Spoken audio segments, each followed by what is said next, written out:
Hello, everyone, and welcome to episode 28 of Ghost of Tsushima. We have a couple more question marks that we're planning to clean up here in the middle island. I do not know at what point in the story it became acceptable to come back down here, but there's not many. We had actually done a very thorough job cleaning up before, and yeah, I think even this one is actually technically on the third island. So let's hit these two on this coast, and then we'll work our way forward from there. Based on where we are, I'm just going to fast travel back to the Fox Hutch. Oh, hello to Geek Pantheon. About to run and have some dinner with father-in-law, but wanted to stop in, say hey, and leave you a lurk. Have fun. Geek, thank you so much. And if you get an opportunity, I'd love to connect with you on Discord at some point about that potential for a D&D game. Try to work out like what would be a good schedule for everyone. I know you're on your way out, but we were talking about it, and gosh, now I can't remember if you were here when we're talking about it, but you go have a great dinner with your father-in-law, and hopefully we will catch up later on. And hello to Feecrest. Sorry, this might take a second.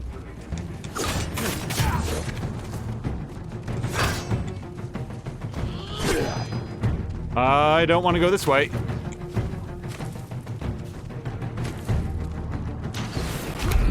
Okay, that's fine.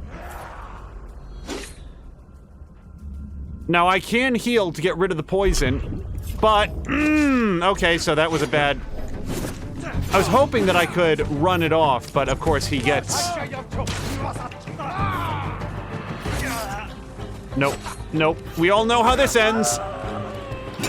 Oh, no!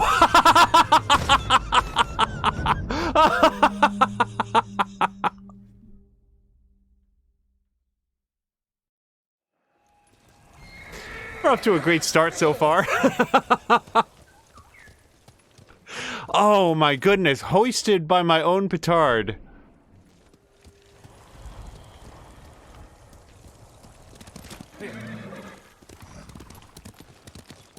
Jeez, that is not the way that I wanted Jin to go down. Okay, let's... Yeah, so it looks like following the path down is going to be our easiest path. Unless... Nope, wait, I see actually a climb spot right here. If it wasn't right here, we'd just follow the path because it would be faster, I think, than trying to find one, but this works out just fine.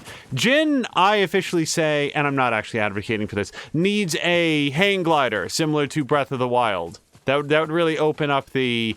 Or better yet, in Assassin's Creed Odyssey style, you just don't take fall damage after a certain point. What a smart decision that was, in my opinion, because it doesn't open up right away. And before anybody says that's a spoiler, it's right in the tech tree for it.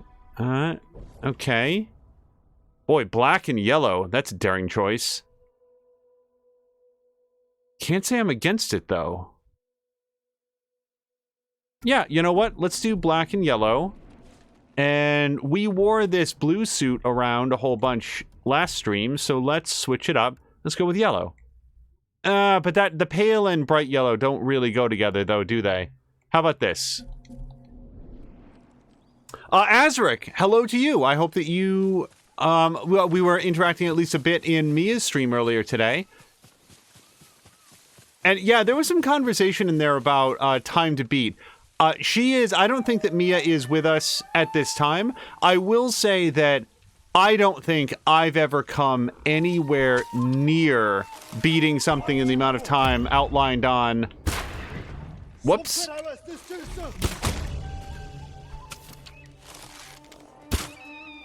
Outlined on time to beat. And it's not even like a completionist thing either. I tend to play games very slowly. I like to... You know what it is? I like to listen to the dialogue and read the little stories and stuff. So for me, those... Like, it's a very, very good basic sense of how long it takes, and in no way should it be treated as, like, this is a hard and fast rule.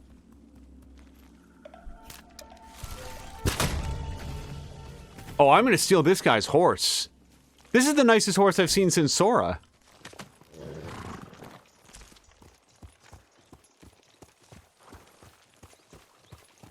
Can you save a horse in this game? You know what? I'm going to make that an actual question, because there's a way to, like, officially say, this is my horse from now on. I don't necessarily know what it would be, and I like this white horse. I'm going to keep this horse.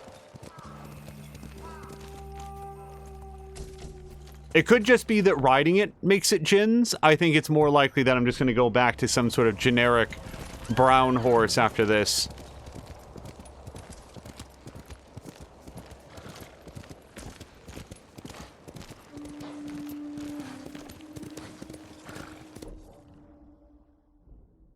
Oh, dear.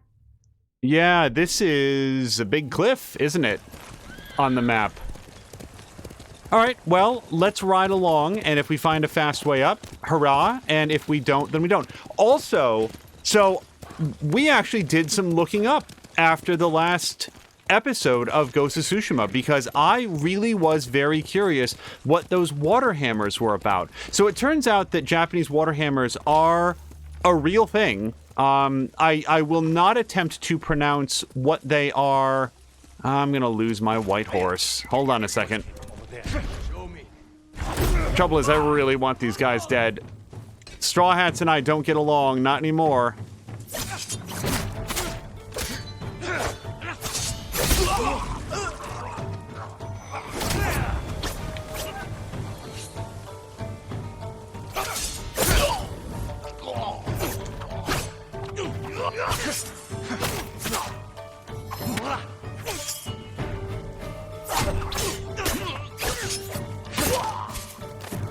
Well, I lost my ghost power, but I killed all the traitors, so that works out.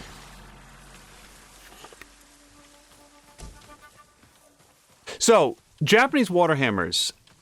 If you do a Google search for that, that is a Google search that occurs, and they have a name that I take to be Japanese, and I don't remember it well enough to try to pronounce it here.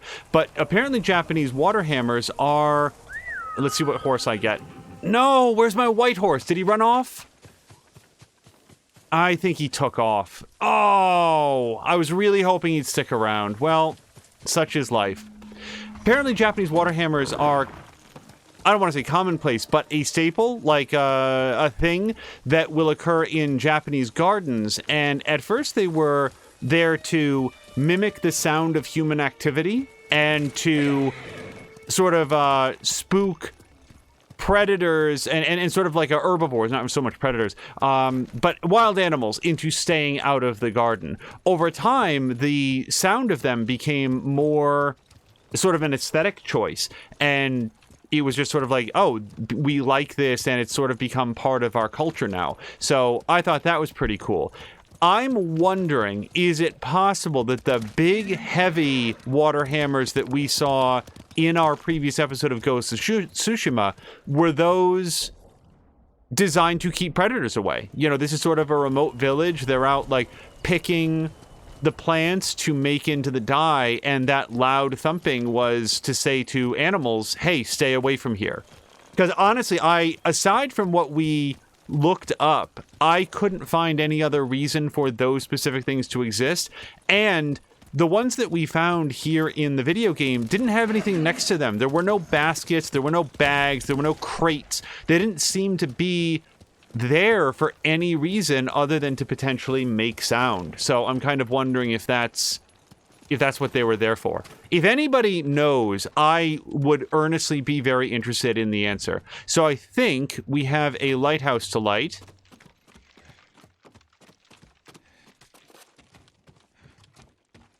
You know what I should do? You know what? Hold on just one second. It looks fine, but I just want to see if HDR is on. Yep, okay.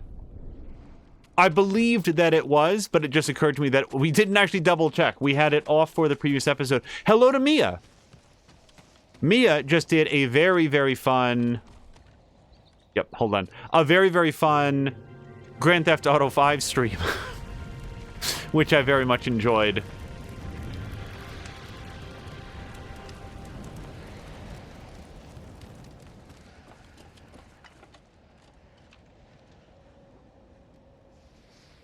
Sorry, I really do get taken in by the vistas in here. Speaking of vistas, at one point, Mia saw something like golden which appeared to be under the water. And I really want to own the fact that I also thought it was something like glowing underneath the water as well. But as she was moving, it became more clear, like, oh, wait, that's the reflection of the sun, which was coming in at a very odd angle. Also, Mia, I don't know if you heard a very short time ago the comment that How Long to Beat is a useful guide on how long a game, how long a game is in comparison to another game. I think that is the most useful metric for it. Boy, look at Kubara Crossing. It's not marked, it's not visible on our map, and yet we can fast travel to it. And I think I will, except we can also go through the fort and then ride along the foothills, or just fast travel here and accomplish the same thing. I kind of want to check out the fort, though. Yeah, no, I just wanted to follow up on something that you had said, Mia, about you look on How Long to Beat, and your actual time to complete anything is 3 times the completionist ranking. Honestly, I think that, like, we're 70-ish hours into this game right now, and also, if you check out the collection that we have here on Twitch, not including this episode, it's actually 72 hours. Is it possible that I've spent cumulatively 2 complete hours doing shoutouts at the end of the episodes, and that's why the clock is off by that much, because that's not counted in the save game counter? Because otherwise, I don't know where those 2 hours are. I've died, certainly a whole bunch, but I would expect that to be counted in the... Boy, look at this area. Just look at how cool this is, with the bridge from one area to another. This is the kind of area I always want to build in, like, a base building game or Minecraft or something like that. Oh, wait. Was, Okay, so Feecrest had asked about Manhunt at some point. Still haven't talked about Manhunt. I think he's ignoring me. What... Was there an outstanding question about Manhunt? I know that I'd spoken to Mia about Manhunt. Mia had asked, I was talking to Mia about, like, would Manhunt make for a good stream game? And my response was, I have never played Manhunt, so I'm just trying to see where the bridge is. But reviews at the time said Manhunt shows what it has to show you in the first couple hours, and then it's just a lot more of that. And to make sure that I was thinking of the same game, the correct game, I went back and looked at some original reviews. I'm gonna look inside this yurt real quick. I went back and looked at some original reviews, like the X-Play review at the time, and that's basically exactly what they said. Like, this game will absolutely shock you the first, for the first couple hours, and then you've seen what there is to see. And I thought that Adam Sessler had an interesting note about... Oh, I probably shouldn't mention Adam Sessler, because he doesn't seem to like it when people talk about him in any way, including positively, but I'm already committed now. I thought that he made a really interesting point when he said, the thing about excessive violence and gore, like shocking levels of violence and gore... Actually, I do remember this place now. Yeah, we went in that way, along the branches. The thing about violence and gore is that it has to exist in contrast to something. And if that's all there is, shocking levels of violence and gore, then the shock value is lost, and it's just the thing that is happening.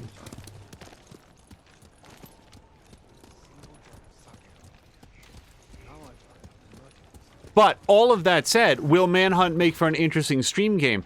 I would certainly be interested in seeing Mia's thoughts on it, and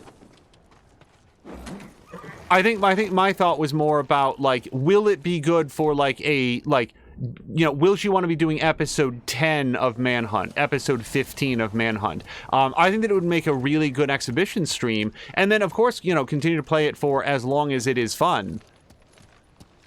But based on my understanding of the reviews at the time, it might not hold interest all the way through. I also, by the way, like, just to give some contrast to what I'm saying, because I don't know anything about, one thing that I remember it being lauded for, and again was reflected in that X-Play review, was people Really, really liked the voice acting. Apparently it had Brian Cox as sort of the man on the radio, and both the main character and like one of the other antagonists. I want to say there was a high profile voice cast for that. We're gonna ride along this rocky cliff to uncover whatever parts of the map there are. But I also endorse doing an audition stream for, you know, anything. I think it's perfectly acceptable to bail on something if if someone's no longer having fun with it. So I think that can, that's always applicable. Fikra says, I think Manhunt would make for a good stream game for her, not in general. It's super violent, but the gameplay is actually good as well. I will also say this, in agreement with that. Going back and looking at some old X-Play videos, they call extremely short games that I have played since then and felt were absolutely perfect in length. So I separate rather a lot from what X-Play would call very, very short. And that just goes to differences of opinion. So it's entirely possible that if I played Manhunt, I would absolutely fall in love with it. I really enjoy that kind of sneaking up behind somebody and taking them out with how it goes. Also, I'm curious how what was shocking violence back in the day, how would that play... Oh, hold on. Yellowbird is here. How would that play today? Because I feel like our tolerance for violence has grown, much like watching an old Friday the 13th movie. You watch that first one. Hold on, Mia, if you're not looking at the screen, you might want to get positioned.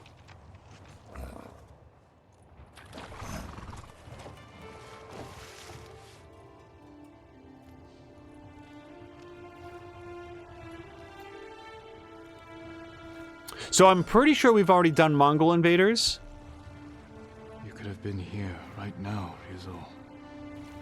Bragging about how many Mongol heads you collected. Telling your awful jokes. You gave me no choice.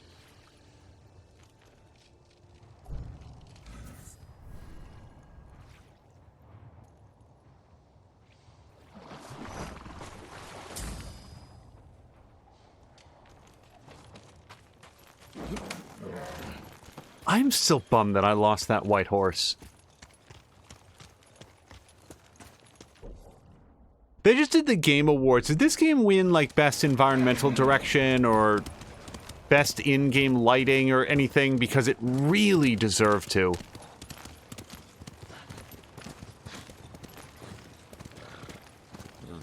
Also, Feecrest is clarifying that Brian Cox was the main antagonist, and Azaric is saying... Is that the one Han sent you more than Amiya? That's a great sketch. Most Key and Peele sketches are great. Yeah, I have to say that I am more familiar with Keegan-Michael Key as an actor outside of Key and Peele, and Jordan Peele was the creator of both, or like the writer of both Us and... the movie that in my head is called The Sunken Place and is not.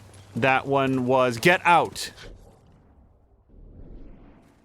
I wonder if at any point in development that movie was titled The Sunken Place, because I feel like that is the concept that came out of that movie that I've seen referenced a lot in public discourse.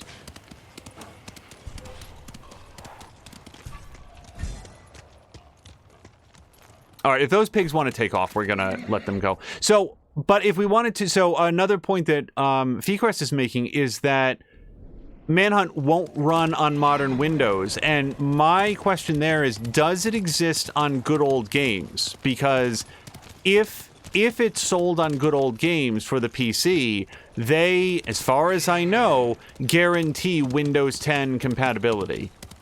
Also, I apparently can't go further than this. So we did unfog a bunch of the map, which was the whole point there, and I can't fast travel during combat, and yeah, I can see why we wouldn't be able to fast travel. I have to assume I'm too close to this big angry fort or something.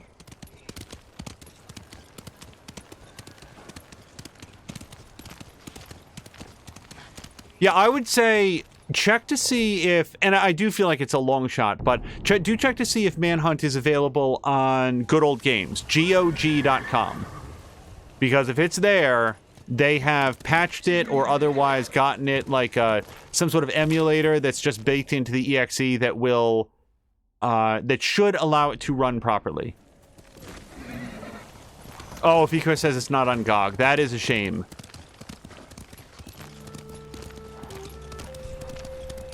I thought that was a Mongolian eagle that we just went past.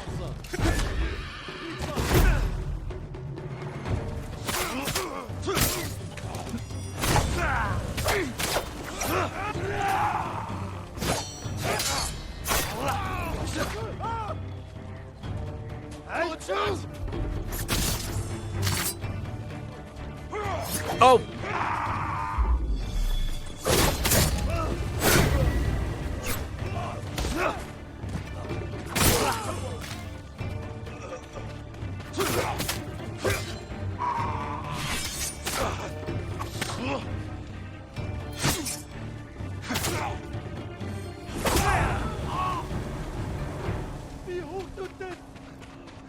Sorry, man, I don't make the rules. You came here.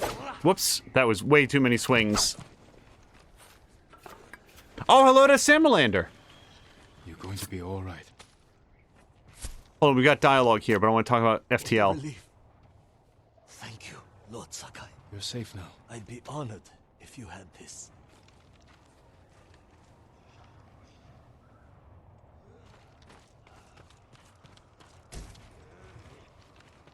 So Samalander, again, congratulations on your FTL win. That was a narrow victory, as most FTL victories in my experience tend to be, and that was very exciting when you got it. Saved by a samurai. I don't believe it.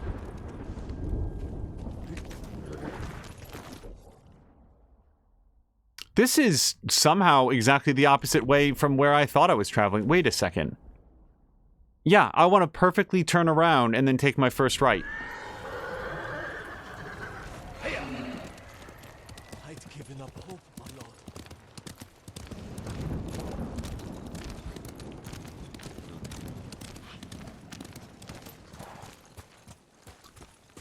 lord. Simulator says, the best victories come as a surprise because you're too busy to notice the capital ship dying.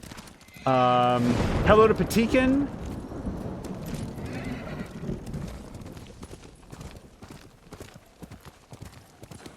Yeah, I would love to watch Diesel Jones and Patikin play some Valhalla, but that's... Valhalla, by the way, will not also be the next game that we play here. Oh, hey, here's a topic. So, Feecrest, if you're still around, or Mia, so Hyperlight, I think is the name of it. Maybe Hyperdrive, whatever the hell it's called. So Ubisoft has some sort of a... I don't even know what it is. Some sort of team-based shooter thing. Does anybody even know what it is? What genre it falls into? Whatever it is, they are really trying to... Hold on, Mia, we've got double butt for you. Oh, I never know what these are until we get to them. And we're just having a pro-Mia stream this time. So it's not Hyperlight Drifter, but it's like Hyperdrive or Hyper Night or whatever it's called. And it's on the Uplay store. Hold on, I want to shut up so that we can think about Lady Masako. Also, I'm not on screen. Used to take us to Omi Lake with Lady Masako and her children. We played in the water, while Mother and Masako traded funny stories over tea. I don't know why he's sitting so far over this time. Oh, hello to Haseo. So, well, okay, let me... before we jump into that, which I'm always happy to talk about... Wait, what is this?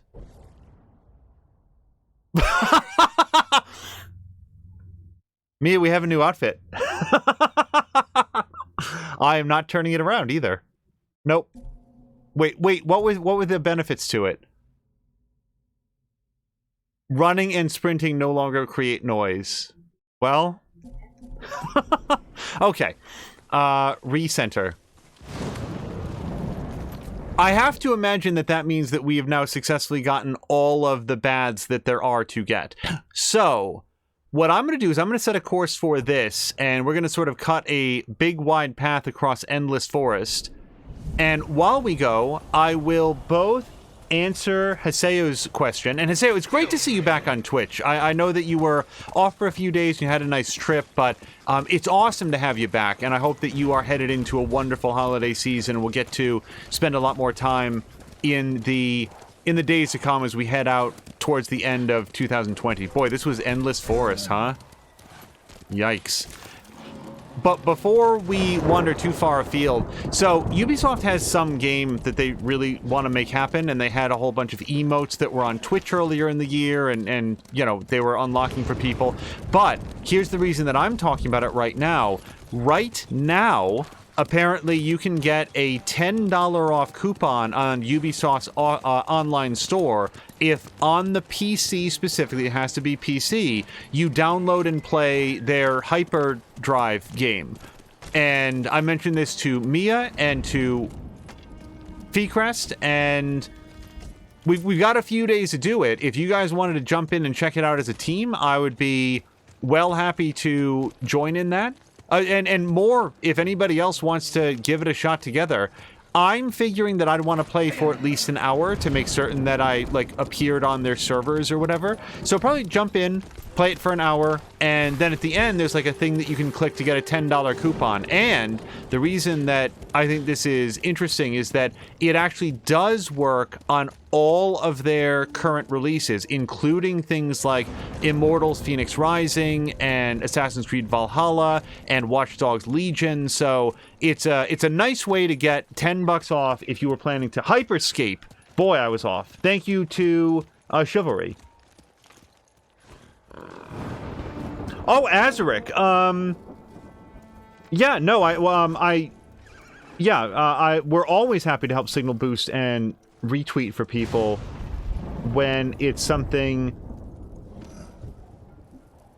cool. Wait. I'm missing something happening in chat. So, time out for just 1 second. Usually I like to keep writing, but when we had to scroll back...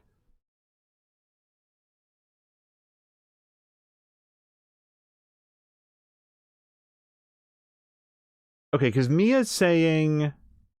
meant to call Angel, not Azaric's attention to it. Where... Hyperscape. Okay. That's where it was. Got it.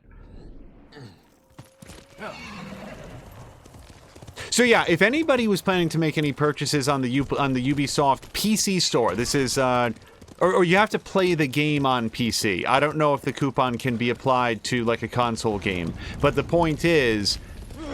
Take... Why am I on fire?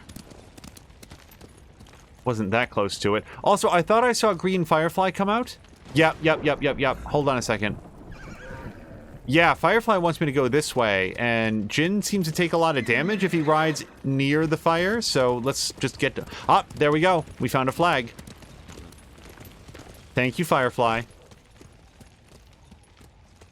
I don't think I'm going to find all the Sashimono banners.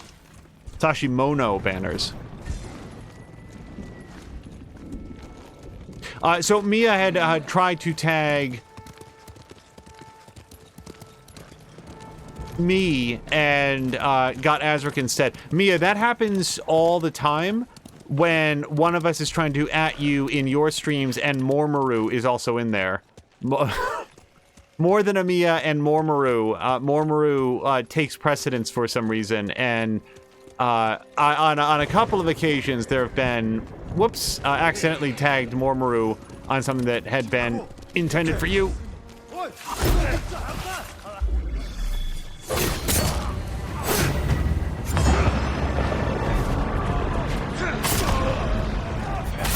Oh, the big guy has to go. And fuck this archer guy, too.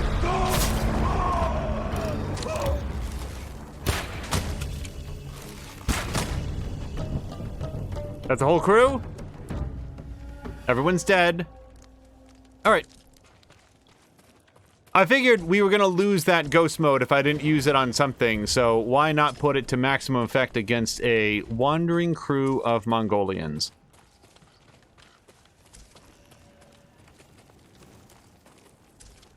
On a... Just to round out a topic that has been front and center on a couple previous, like, I think our 2 previous episodes, I talked about the lack of sort of moral depth to the Mongolians. You know, they're not coming here because they're chased out of their own homeland or because, you know, like, they are just bloodthirsty invaders. They are more or less just straight up orcs out of Middle Earth, as they're presented within the scope of this game. And also, like, I just wanted to acknowledge that that is true. And also, I don't think that I particularly mind it. It is nice every once in a while to play a game where it's like, okay, those are the bad guys, and we don't have to feel conflicted about getting them. I think it gets a little bit sticky in a game like this, so I'm just trying to reorient to Firefly. Yep, Firefly says go this way. Let's ride to the other side of the house and see, or structure, and see which way Firefly says. If it's in the house, then we'll go inside the house. It's a little bit stickier when you're dealing with, like, a real-world culture. Yeah, whatever this is somewhere in the house.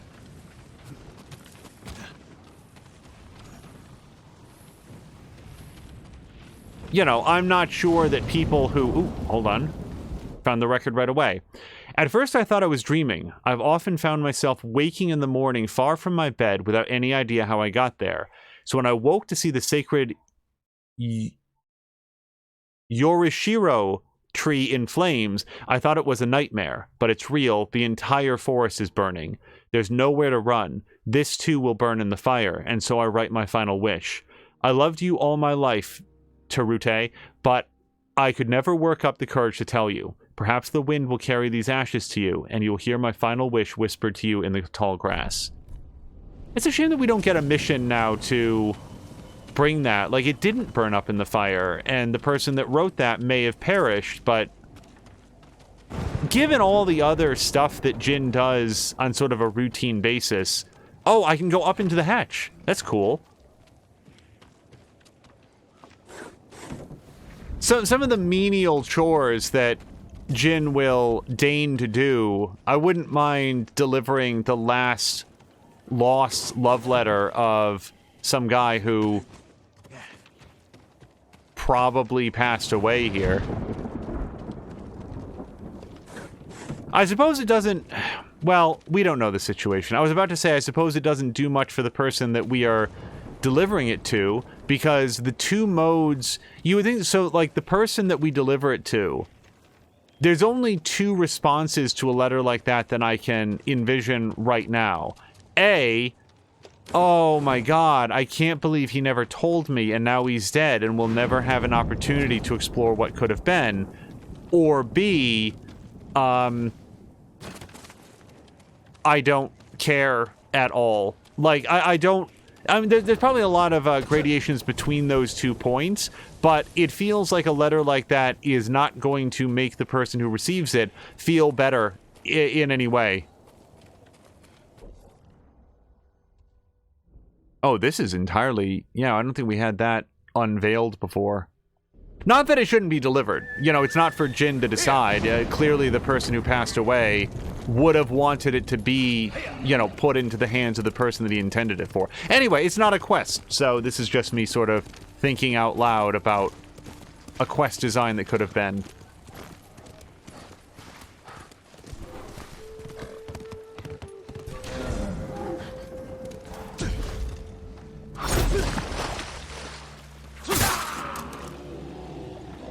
We don't have to fight, Bear.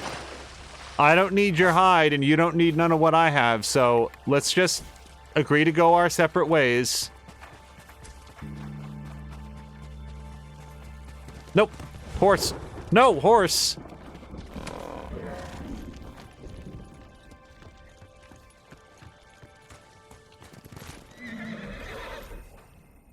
Hopefully there's a... Oh, no, this is just a big lake. Oops. I might just choose to swim it.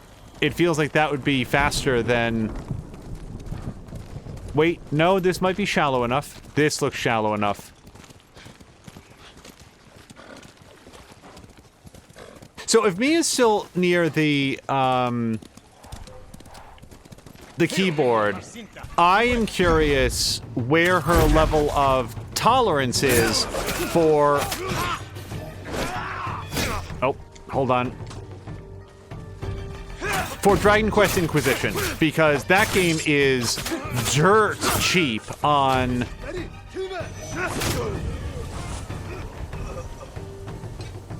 Steam right now, and it is something that I would earnestly really enjoy seeing her. You know, Mia has, in her streaming career so far, played a variety of different games, but one genre that she hasn't really delved into is sort of the story-based RPG, one where there's lots of conversation to be had, lots of characters to get to know, decisions that will come to really significantly impact the world around you as you play further.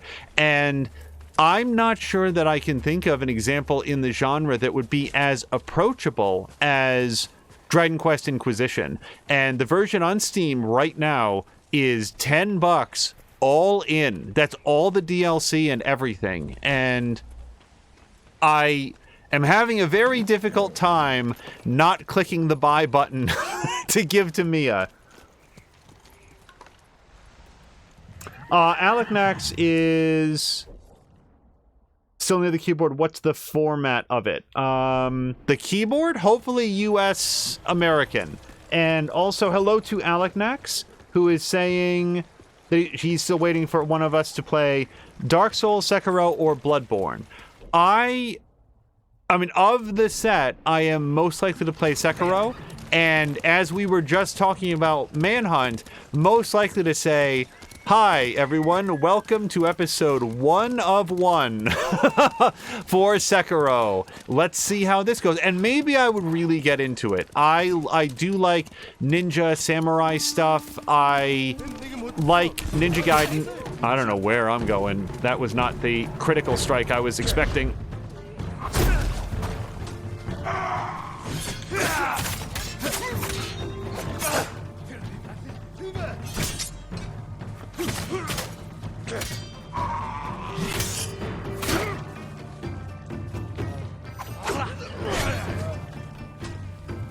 Oh.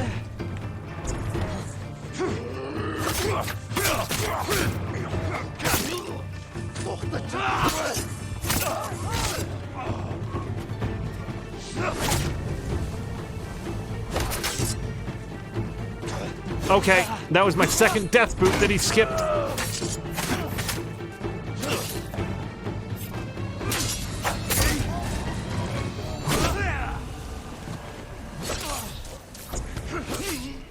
You know what it is about the pokey guys, Patikin? Their attack windows are unpredictable. So hold on, many things just happened in chat. Let me come and take a look at those as we rescue this person. Hold still.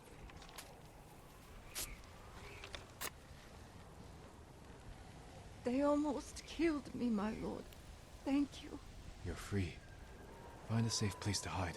There isn't one. The Mongols caught many of us at the crossroads nearby. They control the whole area. Not for much longer. I'll see to it. So Vicarus is saying that he'll have to check it out. Yes, you absolutely should. I think that Dragon Quest Inquisition is a really, really good game, and that BioWare doesn't... I feel like the rap on that game became it's too big and there's too much to do, to which I, again, kind of scratch my head and say, then don't do it. If you just want to do the story, all that other stuff, like, you don't have to do any of it if you don't want to. If you want to flesh out the world and explore the mythos and, you know, fully upgrade things, you can do that. And if you don't want to do that, don't do it. It's such a weird argument to me. Like, a game can be too much if a lot of the stuff that it has is mandatory, but if it's not mandatory, if no one's sitting you down and saying, okay, go find 300 eggs, go find 100 pigeons in Grand Theft Auto 4, was Grand Theft Auto 4 too much of a game because it had an optional side quest to go track down 100 pigeons for no reason? I don't think so, because I didn't find the pigeons, didn't care about the pigeons. Vigor's saying that he hasn't played any Dragon Age. So, again, I think the Dragon Age Inquisition is... Wait. Wait, what? Where? I don't know where the fox went.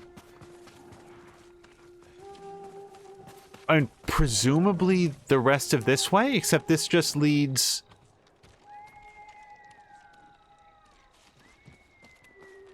Fox might be in this thrush. Yep, there he is. Okay.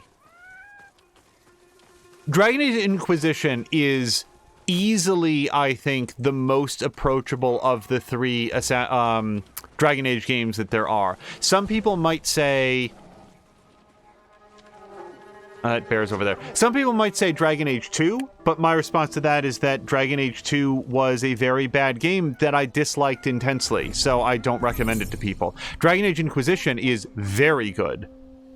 And it's right in that perfect age where it's like, it would run really well on Mia's computer.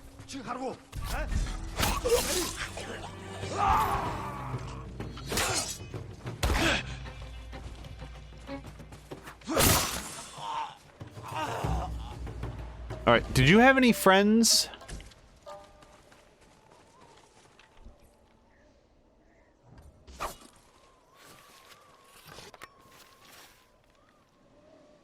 Oh, yeah, so I'm sorry. Yeah, Haseo had said Mass Effects 1 through 3, and I didn't get a chance to circle back to that. So Haseo, just so you know, I have played and adored, well, okay, I have played and adored the Mass Effect trilogy as an all-encompassing package, and also have a very high opinion of Mass Effect 2 and 3, particularly with all of their DLC integrated. I separate from the general population in my thoughts on the quality of the gameplay experience in Mass Effect 1, and dearly hope that that game is going to get a combat-based overhaul, and maybe even a skill-based overhaul in its remaster. But yeah, Patikan had said, I hope I didn't miss Haseo. I always feel bad if I don't like get to a comment and then it's like, oh no, what if he's not here? But a replay of the Mass Effect trilogy would certainly be on the table after the remakes come out, except and it really might happen. However, I also think that everyone on planet Earth will be doing that. I will say, oh gosh, so many thoughts. Mia's Grand Theft Mia stream today was a lot of fun, and one of the things that she had brought up was we have recently finished up playing the entirety of, give me 1 second, The Walking Dead Season 4. And the way that we did it, as talked about in many recent episodes, is I would play an episode, I would tape it, then put it up on the night that Mia played through her episode, and in that way, we got a chance to play through it together and talk about it as we went through. And Mia was saying today that, like, you know, that was a lot of fun, and can we do that with something like Red Dead Redemption 2 Story Mode or something, which is another game that we're both very interested in playing. For Red Dead, I don't think that can work, because at issue is the game is so non-linear, there would be no way to keep pace. Now, it's not strictly, you know, you can't say no way to keep pace, because... Okay, so I'm just getting the lay of the land here. That dog needs to be dead. Hopefully nobody saw that happen. Okay, nope, we're good. MinMax and previously Game Informer did... Or they have what they call the deepest dive, which is very much like, can I jump down here and swing on that? If I die doing this, I just want everybody to know what I'm trying to do. I want to connect my grappling hook to that. Yes! Okay, that was fun.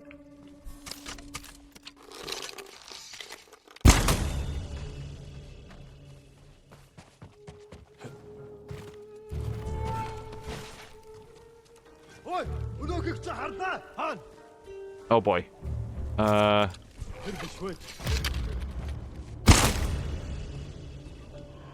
No, take your time. Oh, I'm out of arrows.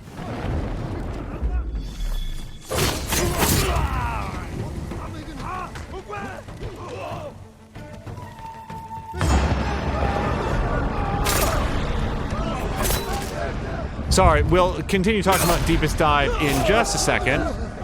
Just got some slaughter to do.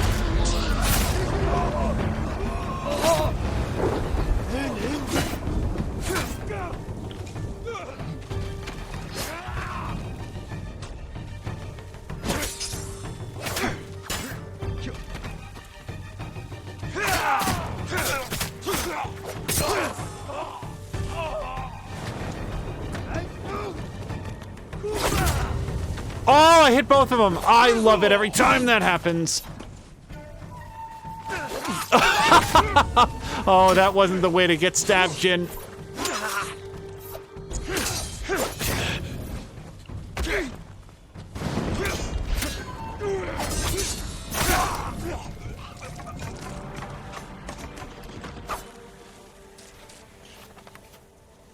Oh my gosh, hello to Ricardinho.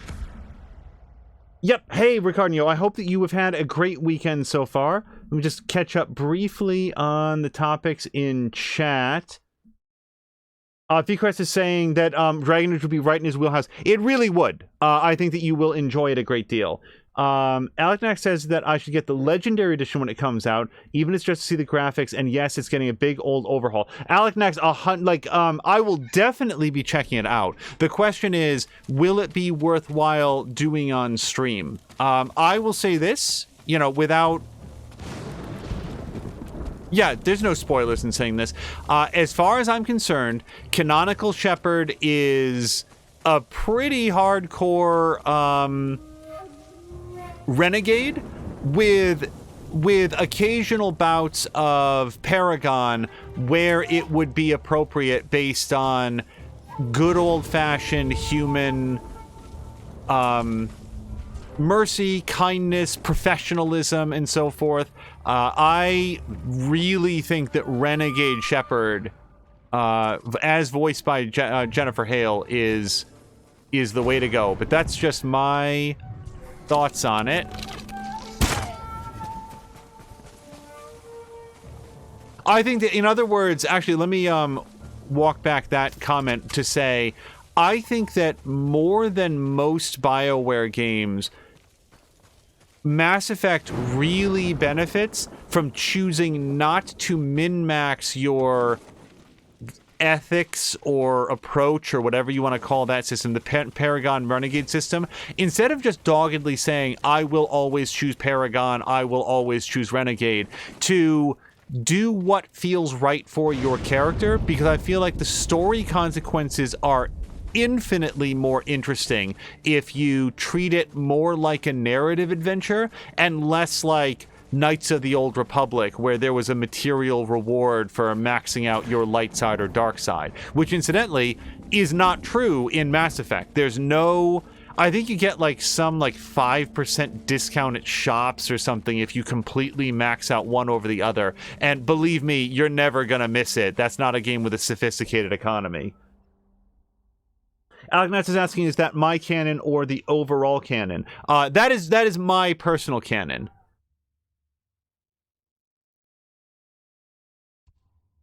I think Renegade Femshep is where my character goes. So we found a bunch of stuff. I'm kind of inclined to go do the next mission. Do we have anything left on our tails? No. That's it. Plan the attack on the Khan stronghold. So, I mean, I could ride around in the various mists, but no. Let's go do this. Blobbity blah. That's awesome. Thank you so much for the resubscription, which he also says whoops.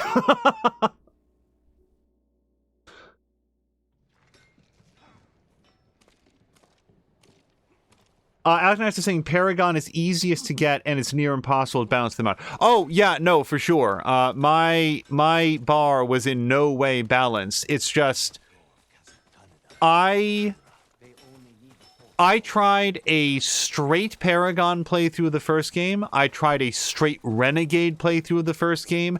And then when it came time to, like, advance into, like, import my save into another game, I wound up going with, decisions that were a mix of the two. And certainly I think that my Shepherd skewed much further towards Renegade.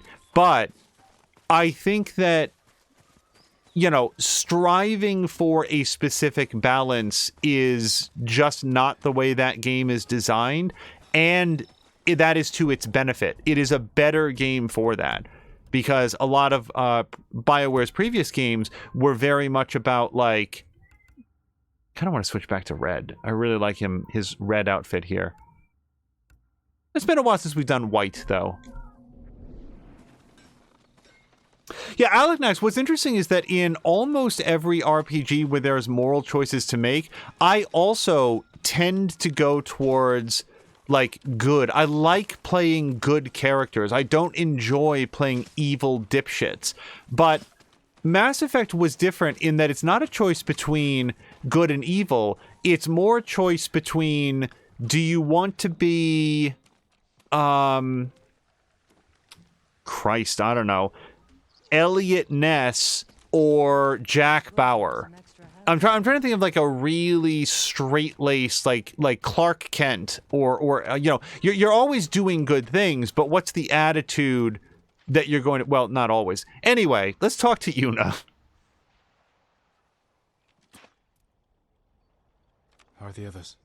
Ready to follow wherever you lead. The sensei told them you're the only person on Tsushima who can kill the Khan. I can't do it alone. Or without a plan of attack. And we know he's at Port Izmi, surrounded by an army.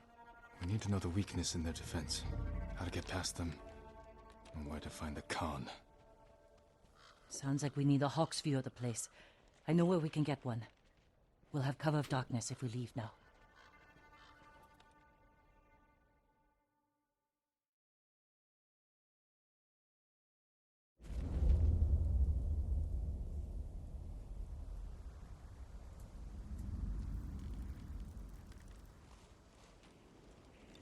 Port Izmi. We'll have a better view from the lighthouse. Just need to get up there. Without being noticed. Let's move.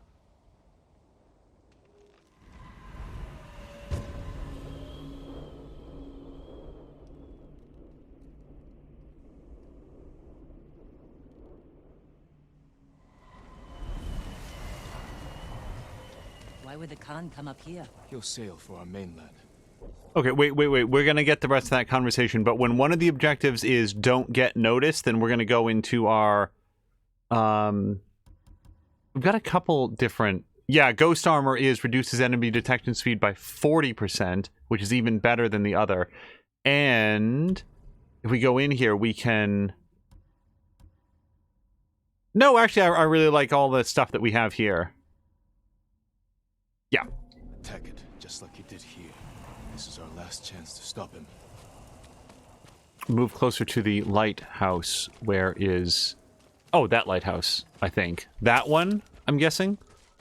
So, Blobbity Blah was saying that he didn't have the heart to do certain, renegade options, which I think is, like... The same ones I used to make my poison. The Mongols have been here picking them. To use against us. Did we do the right thing at your uncle's castle? I took a risk, and my poison saved thousands. What if it kills thousands more? We have to stop the Khan before it comes to that. You're right. We need to kill him. Soon.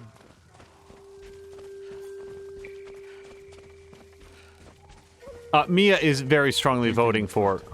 We could climb around the cliff. And sneak in through the back. Lead the way. Oh, man, we could also just kill them. I'm pretty quiet at doing that.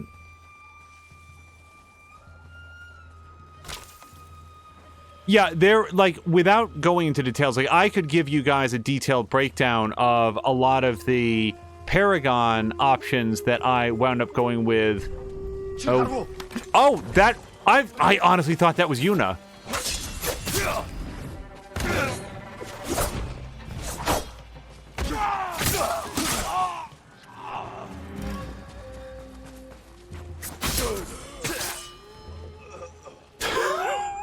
Sorry, Yuna. Hopefully the rest of it won't go like that. As I was saying, ugh, work, save him. Is that because you're at work? Hopefully that goes well and you're back home soon.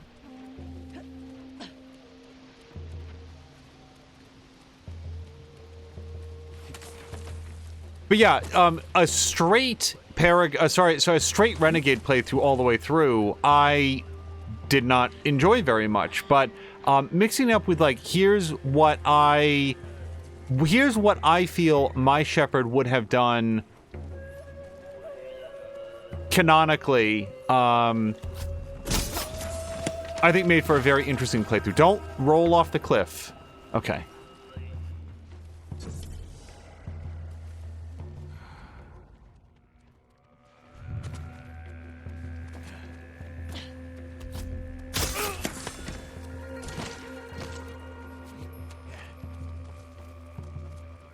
Alright, nobody sees him because he doesn't have an aura. And yet, that was a really good perch point, so I'm gonna... Wait, no it's not. Someone's seeing me.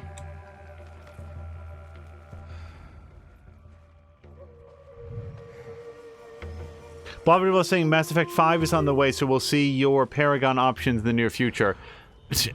Maybe. I don't know. I'm glad that Mass Effect is in production. I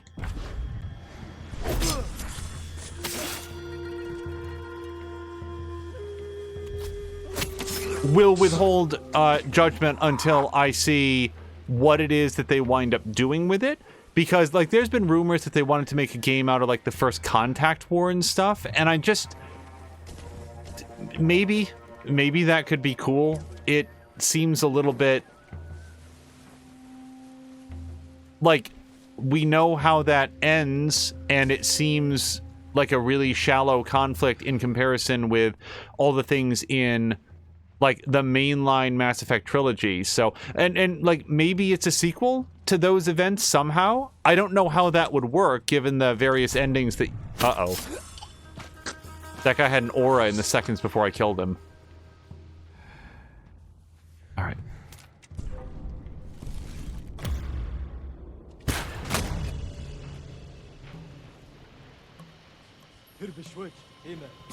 Shit.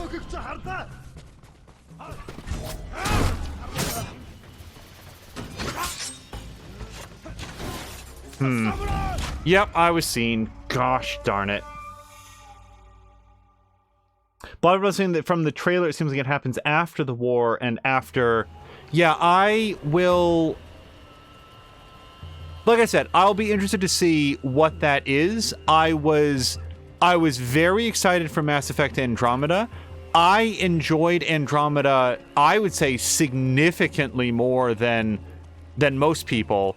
And even I would say that game could have used a very thorough pass. Oh, Yuna, you scared the hell out of me.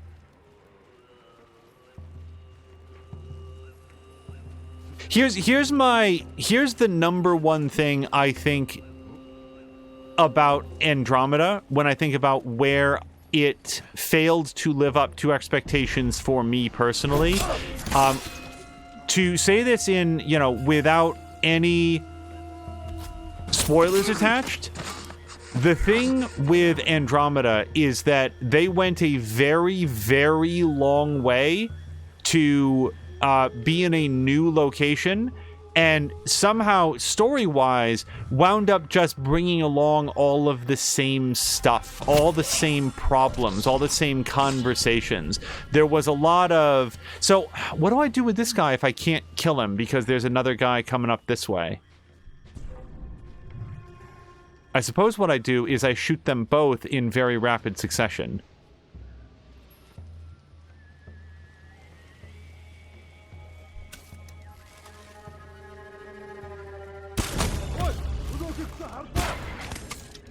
Was he dead? Shit. Okay, well.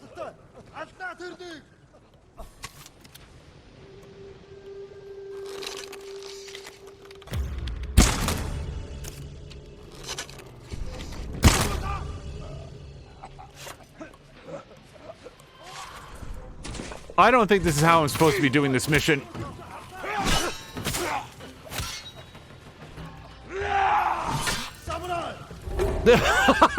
Oh, it wasn't until he shouted samurai that I lost the mission.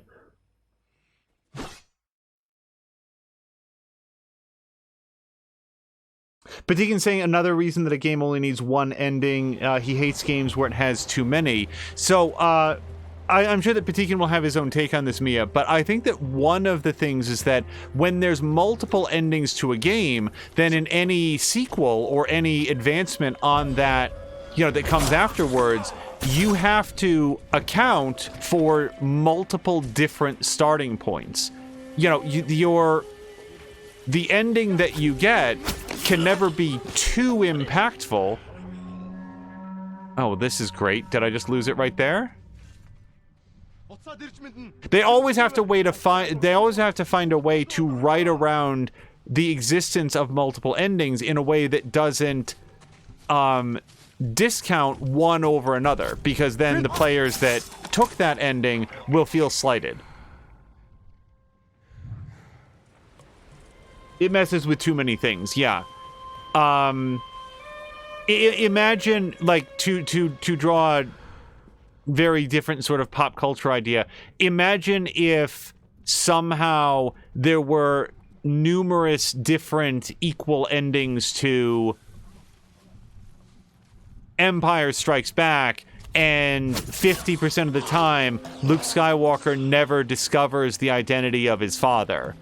That would make writing the sequel very challenging, because that's a significant piece of information. And the only way to write around something like that would be to... Hold on a second. I think I can kill this guy. Now, somebody is going to find his body, and they're going to find it pretty quickly. But I'm thinking, if I wait for somebody to head down the path and check him out, then I can snipe that guy and then get the guy on the stairs. I'm going to hang out here for a minute. So, sorry, Azric's saying, if you were wearing that suit Mia likes, you wouldn't have been seen. I think I could have, like... I really think that people would notice him wearing nothing but a loincloth. Boy, these two are really just chatting it up, aren't they?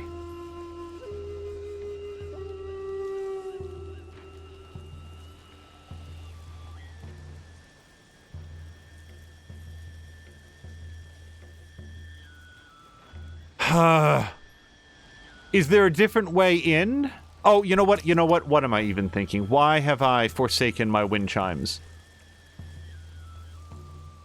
Yep, so we just gotta get that guy over here, and then we'll shoot the dude on the stairs.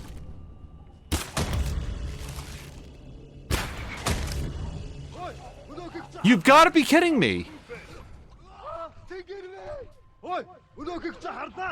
Oh, Christ. I do not know how to get in here stealthily.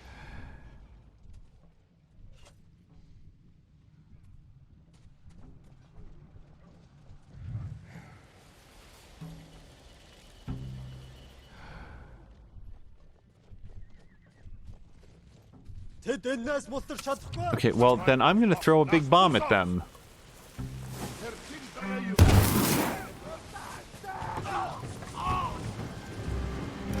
There. Now no one saw me. Wait. What's over here?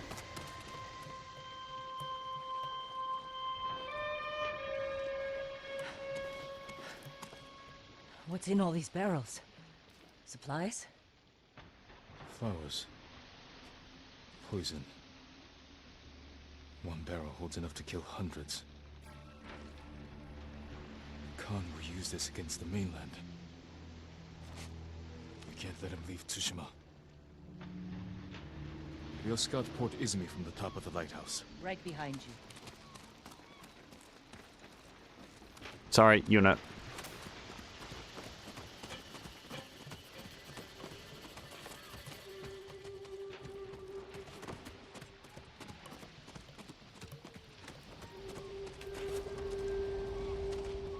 Look at the waves.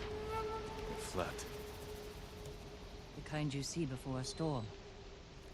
That could work to our advantage. For now, I'll leave the lighthouse dark. Make sure the Mongols can't use it when the storm hits. You can relight it once they're gone. Let's get a look at the port. Over here. Let's find our plan of attack. That ridge has an open sightline to the Mongol fleet. Imagine what we could do to their ships if we had our own watchers. As soon as I saw that ridge, I was like, Hwacha, that's what I want there. That area empty, Too open. Can't defend it. but a good place for an ambush. We could place archers there. Force the Mongols to fight uphill? Khotan would send horsemen to outflank us. See how the birds are circling? Like they're scared of something on its way. The storm, preparing to fly inland for shelter. The harbor master's estate. The Khan may have taken it for himself. Close to the docks. And his fleet. Makes sense.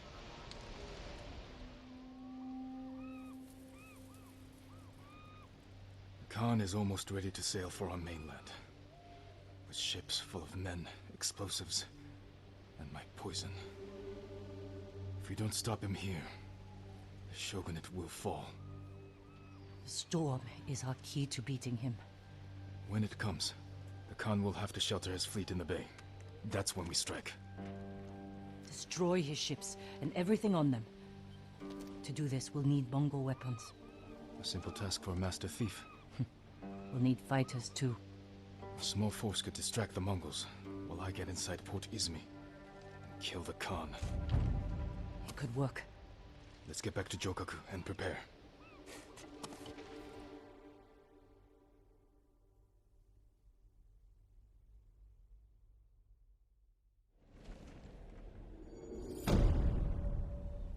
Gathering storm. Boy, white on white. Makes it a little bit difficult to suss out, at least on this screen.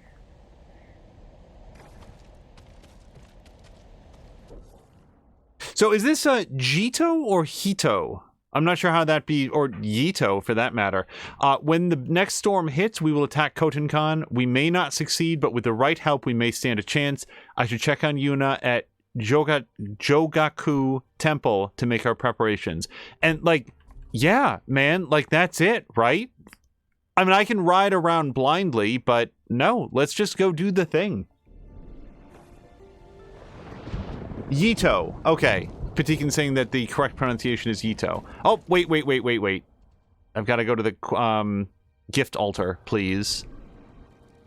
Which is apparently right where I'm standing, so it won't blow a wind at me. I will also say this. So, Dragon Quest Inquisition being the third game in the franchise, you might think, oh, wait, I have to play the preceding two in order to understand the story. You super don't. It is very much its own adventure.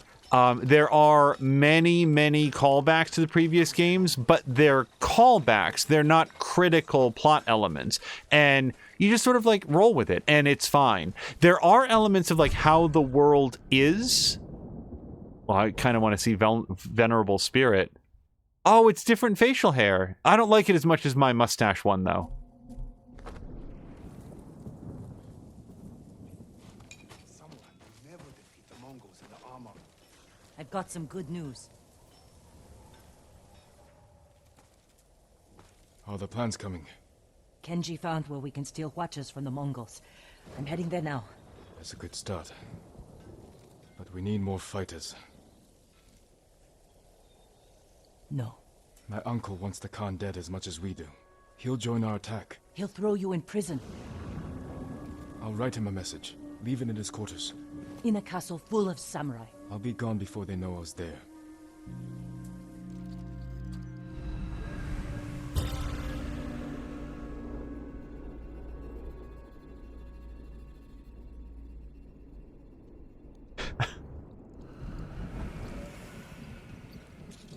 There. Let's hope my uncle reads it.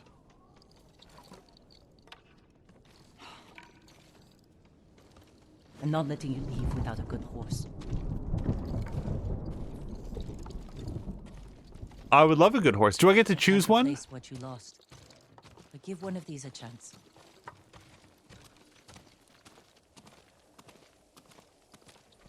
Hold on, Mia. We will circle back.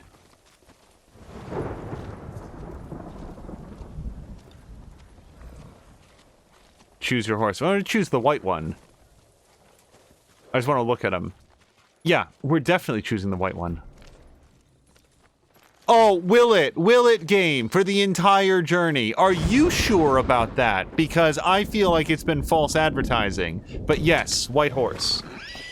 Easy there. It's all right. I'm a friend. What will you name this one?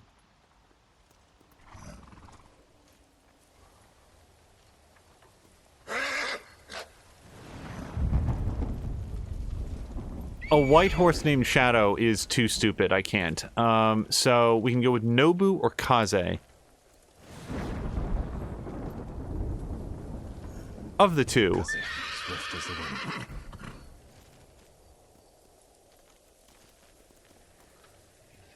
wind. You've chosen yes. Good choice. How will you get inside your uncle's castle? I grew up there. And I still remember every hidden path through those old walls. Even as a boy, Lord Shimura couldn't keep up with me.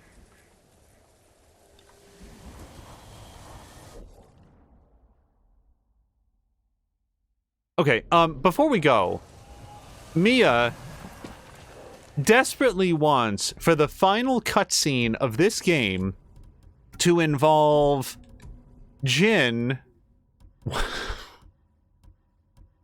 Where's the hat? Oh, see, now I don't know which one it is. Nope. Nope. Nope.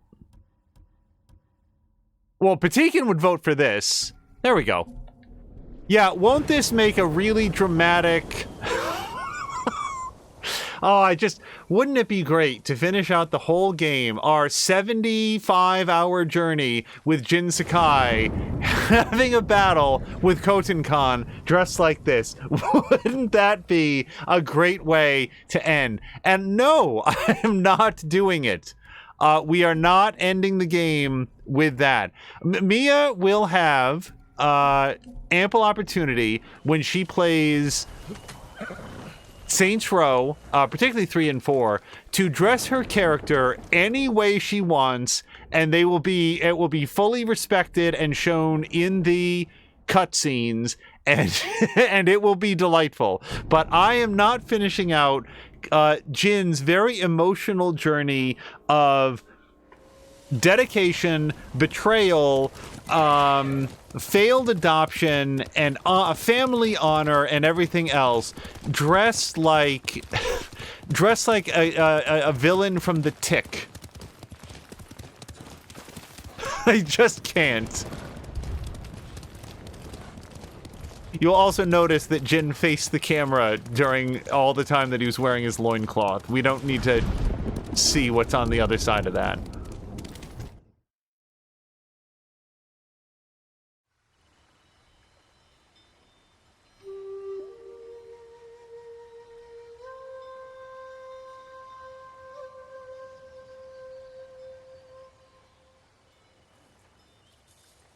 Jin, why did you run away?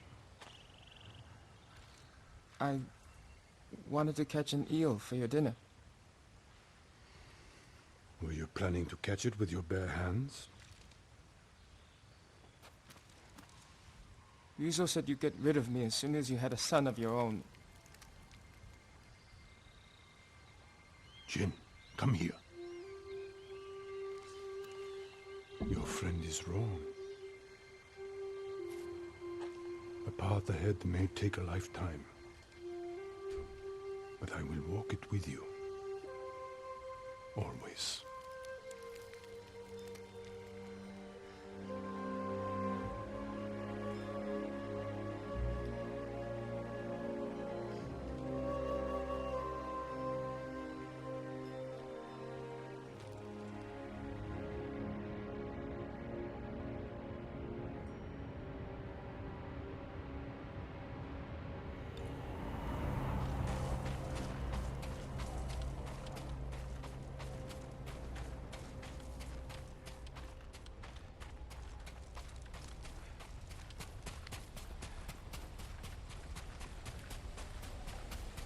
won't be watching the cliff face. Yeah, we'll probably have to get dressed in our sneaky outfit. I feel like the person that's sitting there on the shore is going to see us no matter what, but...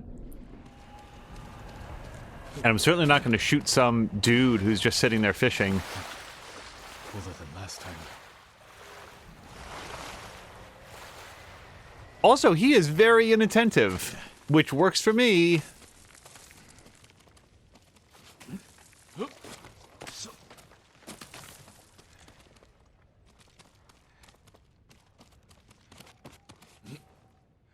I'm being informed that it would be possible to lay down a save, finish the game, and then do the entire final battle again in Mia's choice of outfit so that we can have all the footage of whatever would happen.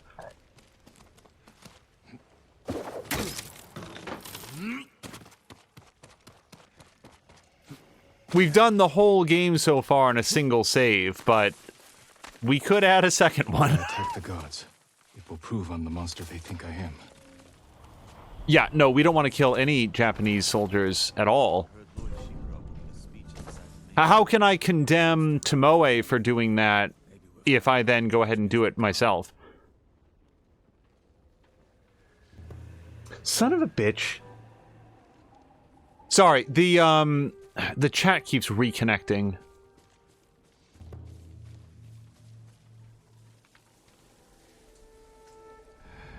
Okay, wait. Where am I? Exactly where am I trying to go to? And why am I going down this brightly lit path with all the folks? They should go across this bridge.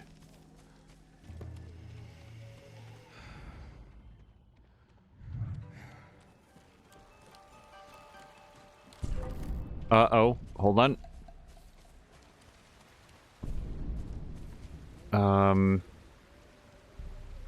Hey.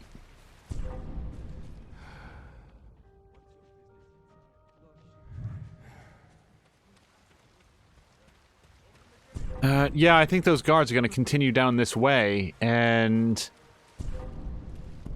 Eesh. Hold on. I'd probably just crouch behind here, and we can just wait for them to pass.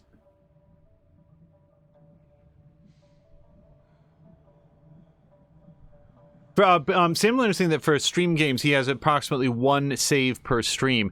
And that's not a bad idea. When Mia and I were sort of exploring some options in Dead Space 2, I accidentally got a save corrupted so that it would just crash out of the whole game. That was not intentional, and that was not based on exploits. It was like I accidentally got like a necromorph stuck on something, and the game couldn't figure out how to reconcile it, so it just...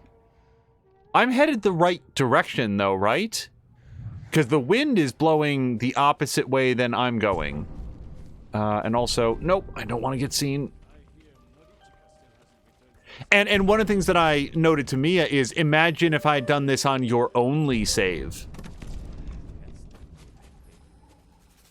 Okay, can I do it? We think I have the manual dexterity to get to this. Well, ish, I guess. And then to this. So I'm trying to get there, right? And I certainly don't want to throw any bombs. Sam Leonard also asked if we looked into chatting. I did get your link. We haven't examined it too much just yet, but it is examples like this that make me think that it's a good idea. All right, so I can wind chime this guy into a new position. Oh, wait, I can't, because he's going to go down this way.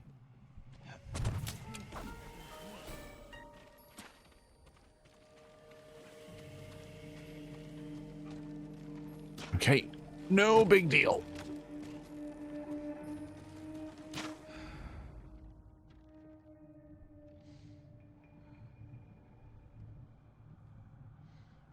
I really hope that's the structure I'm trying to get to.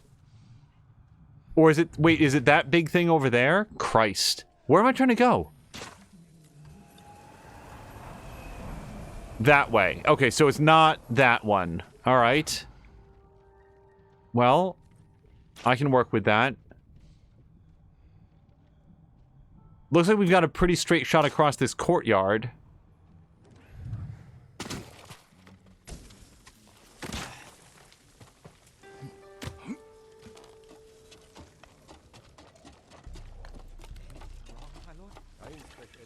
He's going to be AFK. Simulator, stop playing games forever too many times because of a bad save to ever play on one save. I did not hear what Jin said. So, we have to get past that gate with those guys. Wait, am I supposed to get into the cart? No. Okay. Wait, it just said sneak into the cart. I'll sneak into the cart.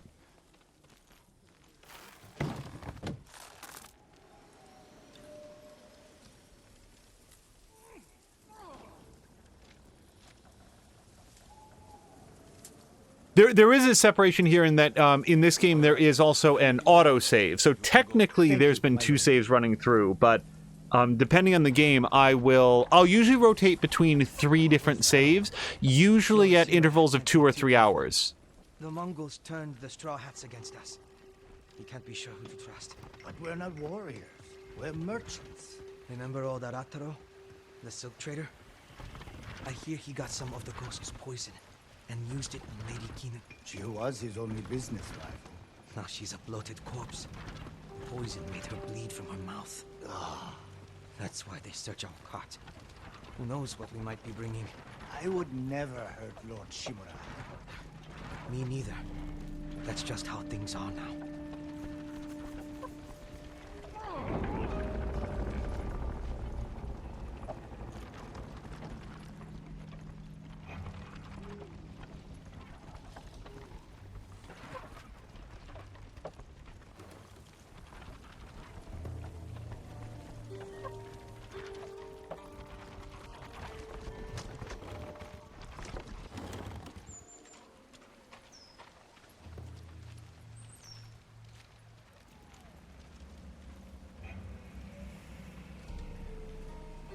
All right, I'm going to assume inside the main keep. Leave my message in his quarters. that's a checkpoint.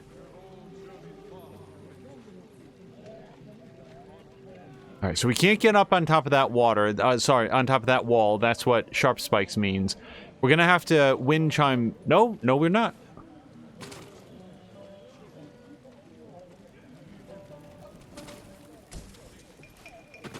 Nope. Go up. Stop. Okay.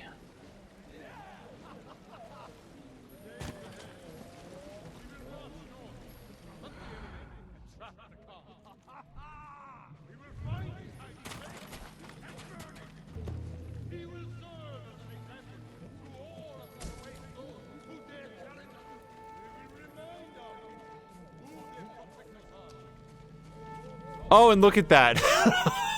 Oh, convenient scaffolding. Simlander says that the last time he played Fallout 4, he had 100 saves. Well, Fallout 4 and like New Vegas especially are games where I think that it behooves you to have the ability to go back to almost any point in the game, because there can be New Vegas. He can't know I'm here. Oh, is that him? We should have delivered that speech together. Damn you, Jin.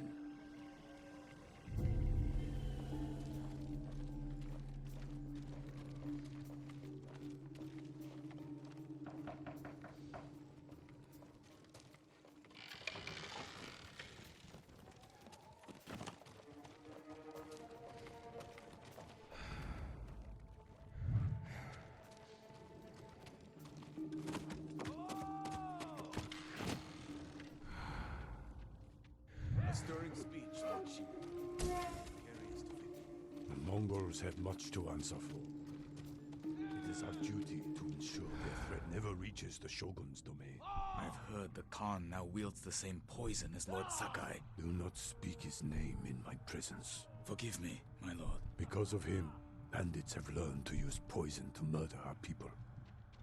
The ghost has unleashed a hell from inside.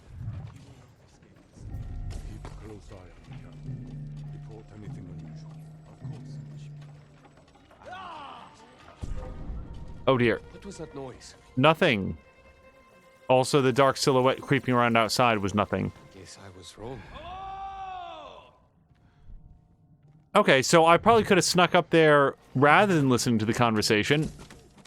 His quarters are on the top floor. Now's my chance to get up there. Well, I don't want to go in there, so I may have no option. Well, I guess we'll just hope that everyone is facing the other way. The Mongols have suffered defeats at Granite Pass and Jogaku Temple. We believe the Ghost is responsible for both. What do you wish to do? We will deal with the ghost once we defeat the Mongols. The Shogun's orders were clear. I'm aware of this. Our first priority remains the Mongols, and then, of course, Lord Shima. We learn the Khan's location. Wait. The scouts we sent north never returned. Show me where they were searching. Boy, thank God this keep was under construction.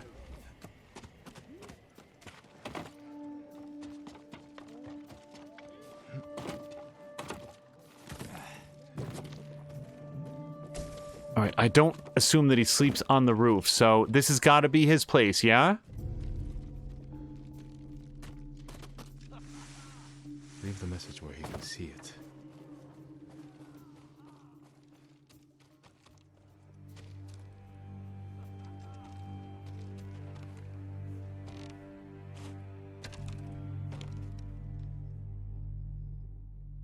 He's here! Guards! Uncle, forgive me for not facing you in person. The Khan's fleet has gathered at Port Izumi. His ships are loaded with poison that would devastate the Shogun's army. But when the next storm arrives, I plan to kill the Khan and sink his fleet. I ask that you join me. I hope we can meet again. If not as father and son, then as warriors who have walked different paths. Whatever you believe I've become, I will always be your family.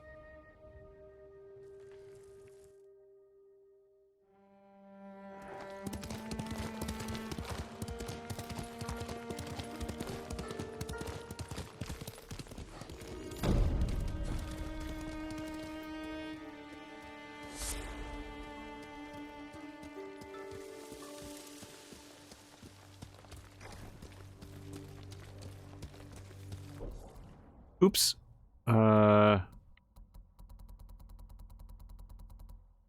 Wait. There it is. The storm is coming. It's time we make our final preparations to strike Khotan Khan. I don't know if we'll survive, and I don't know if Lord Shimura will reinforce us, but I can't turn back now. Yuna should be with the others at Jogaku Temple.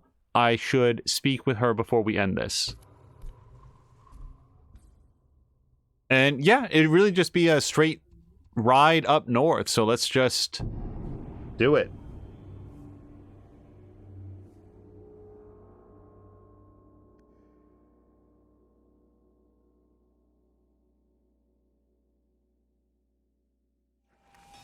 That was a really fun stealth mission. Getting into the lighthouse took a couple passes, but that one, and all of the missions in this game have been similar in that, like, if you look at them, like, when I would stop and look at them and stop trying to hurry, I'd be like, oh, right, and I've got these tools that make this navigable. And that one was a lot of fun, because I liked sort of breaking down what the enemy patrols were and like, oh, I can go now. So I'm just trying to work out which way Yuna is, and she is somewhere down here.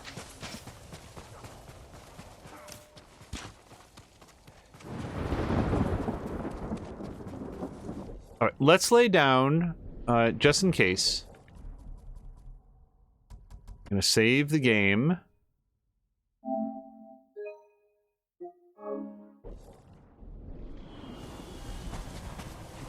What took you so long? Hey, I was writing a letter to my uncle dad. It takes a minute. You had us worried. I thought you'd been caught. Delivering my message wasn't easy. Did your uncle read it? Will he help us defeat the Khan? I hope so. But we can't wait to find out. The wind's getting stronger. The storm will be here by morning. Did you secure the siege weapons? Enough to cause plenty of damage. Also found some deserters from your uncle's army who want to follow the ghost. We're ready. Tell the others we attack at dawn. I'll spread the word, but you should check on them. They want to hear from their leader.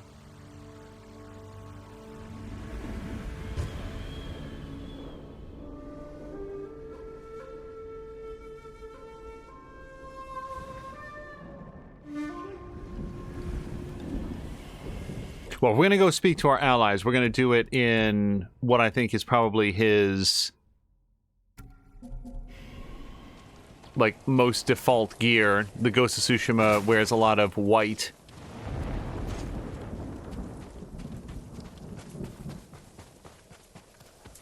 I think he was right. The ghost is a hero. Lord Sakai, It's good to have the head of Cedar Temple with us. I would never claim such an honor for myself. I know. That's why you deserve it, my friend. Tomorrow we avenge your brother and the warrior monks of your temple. I just want our home back.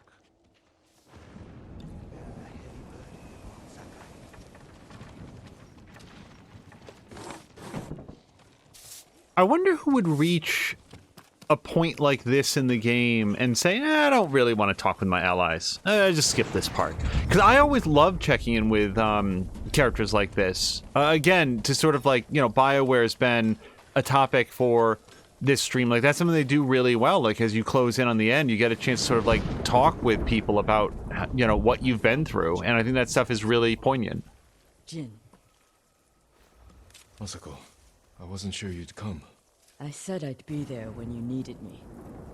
But I need the Khan dead too. He murdered my husband, and his men slaughtered my sons. We won't let them escape justice. I'll help you make sure of it. Get some rest. Tomorrow will be a long day. Or a very short one.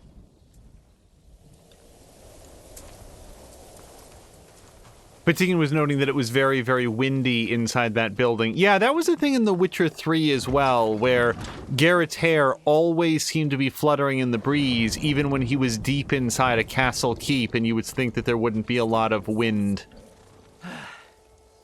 Here we are, my lord.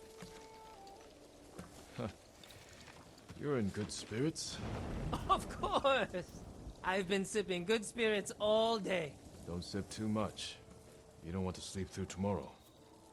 Joking aside, there's no way I would miss tomorrow. I'm here for Taka. Thank you, Genji.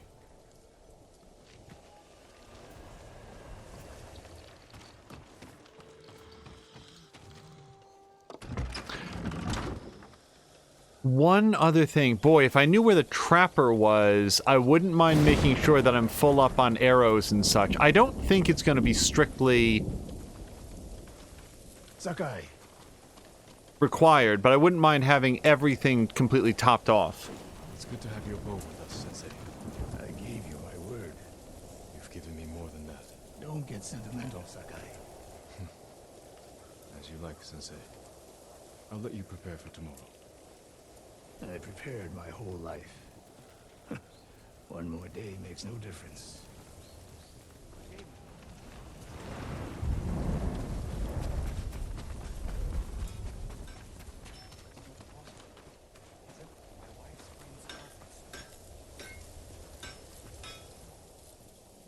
We've come a long way since you pulled me off Komodo Beach. You were so heavy I could barely drag you. Had to strip you half naked just to reach town. I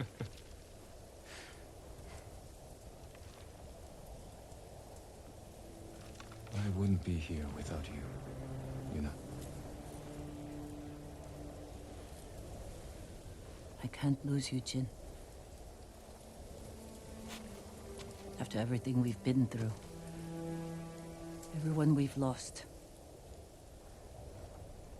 I can't. to stop the Khan. No, you don't. You could find a boat, sail somewhere quiet. While your uncle fights his samurai war. Do you really want that? No. If I fall, promise me you'll keep fighting. You're a real bastard, Jin Sakai. You should get some rest. Not yet. Let's sit. Just a little longer.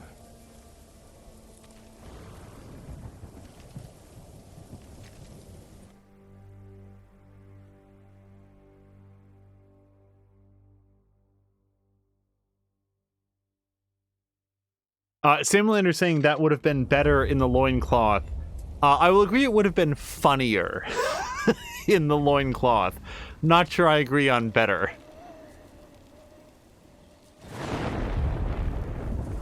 This is it. We have one chance to take down the Khan before he attacks our mainland. Kenji, what's the status of our siege weapons? Ready to rain fire on the Mongol fleet. Good. Yuna will signal your attack. Once the volley begins, the Mongols will charge your position and run right into our ambush. The explosives are set up. Archers on the rooftops. We're with you, Sakai. Thank you. All of you. Go. Jin, there's no sign of your uncle. That storm's not waiting. And neither are we. Get ready to fire the signal arrow.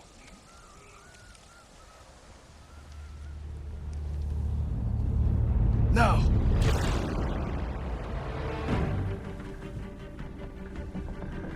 The Mongols are coming. We'll cut down anyone who gets through. I really should have gotten dressed first. I think it's got to be Sakai clan armor pretty much all the way through. I mean, seems like what his dad would have wanted.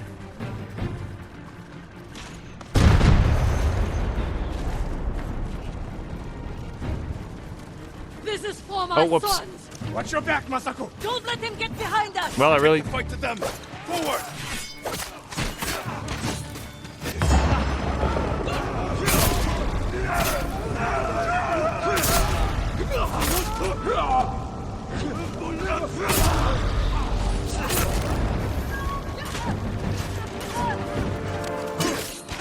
Oh boy.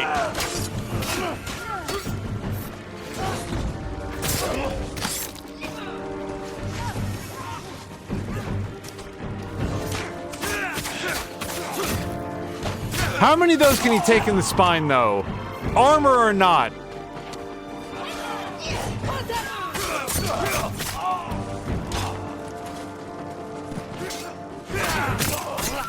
The Mongols up there! Charge them, or they'll pin us down! Push them back! Kill them all!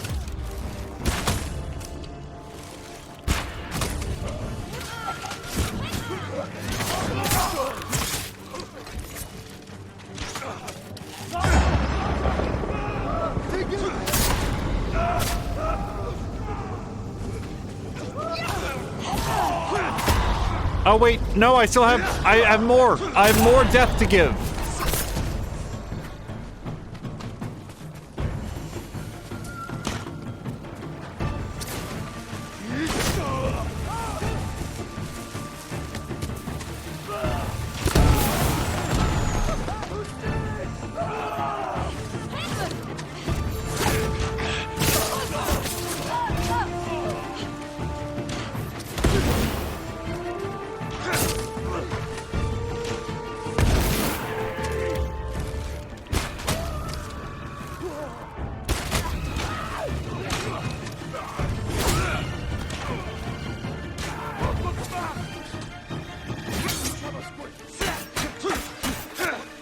Nope.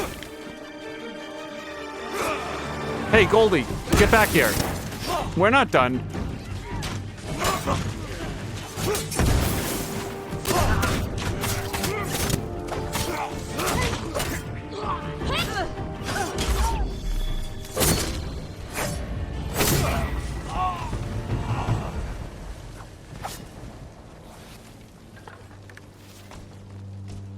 Similar saying you can take an infinite number into the spine until one gets past the armor. That's why it's armor.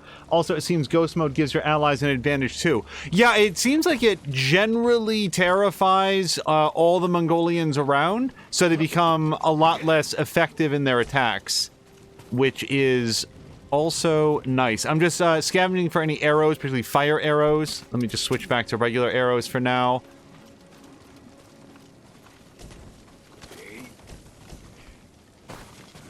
Anything else? Nope, we're good. All right. Our plan worked. The Mongols are regrouping. We won't give them a chance. Norio is leading the rest of our forces up the hill. Then we'll join him and press the attack.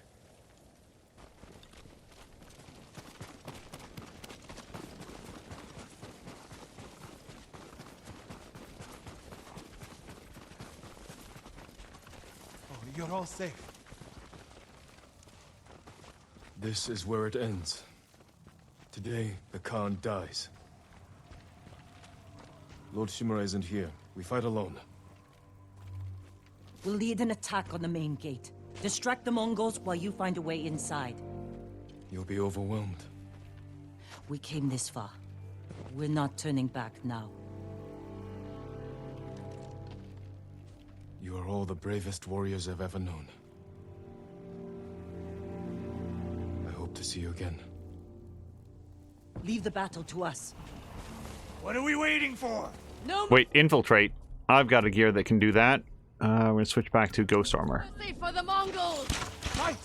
We fight for Lord Sakai! Well, now it's just a small matter of how do we infiltrate. Wait, return to tail area. Okay, so I can't go up that way. Okay.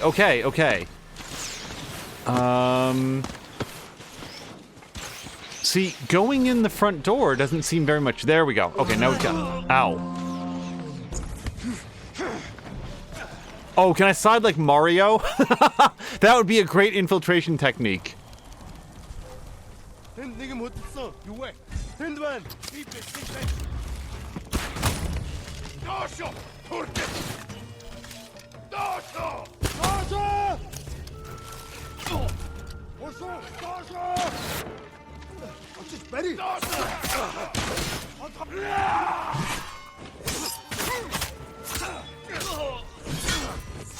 Nope. I don't want to die here. Okay.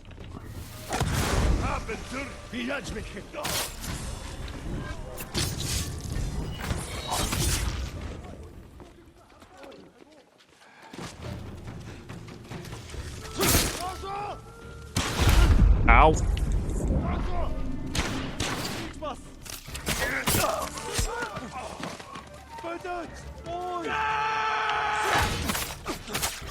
I really should have let that guy go around the corner and see what I did to everyone he ever knew or cared about. Maybe he would be a little bit less,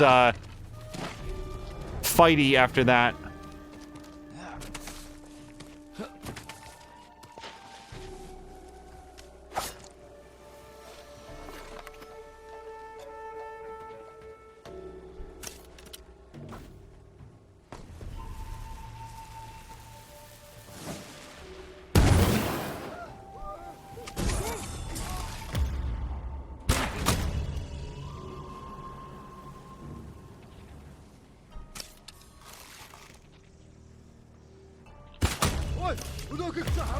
I did not see that guy.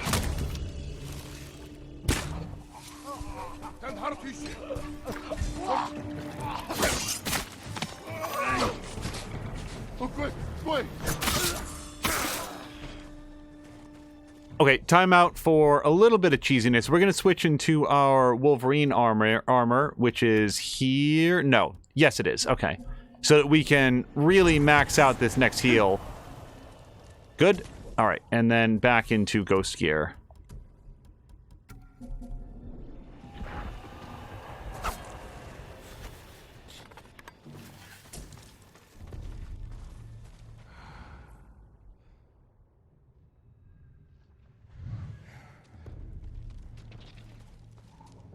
Find a vantage point to locate the Khan. Well, I assume he's going to be located in that, like, the harbor master's hut.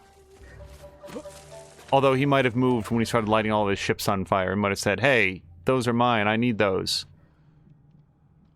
A vantage point. Well, vantage point would be up high, so I guess I'll just keep climbing higher until I find one.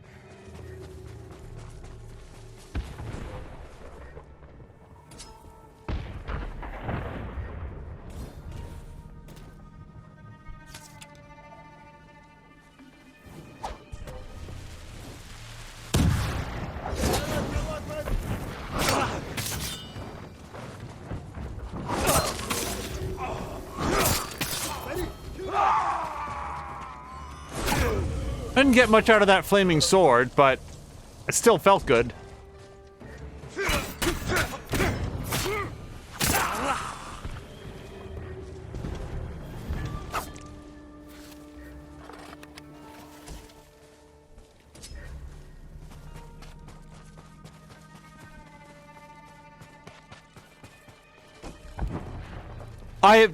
Please do not ask me why I'm continuing to pick up crafting materials that I don't need. It is a compulsion.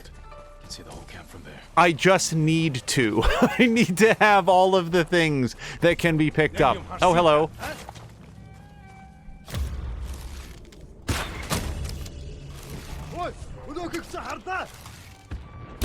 Oops. Oh, I can't hit this guy, apparently.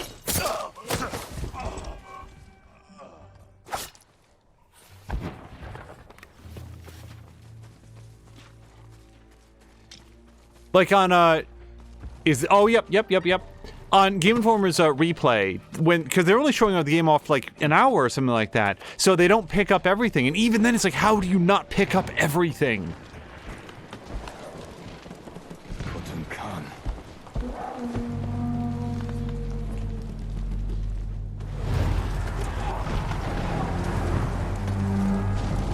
Tsushima! No mercy!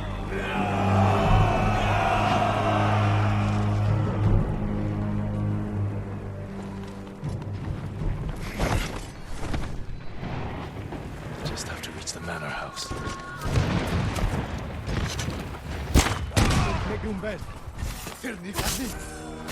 Oh, I didn't even know there was a guy there. I'm sorry, did he belong to you?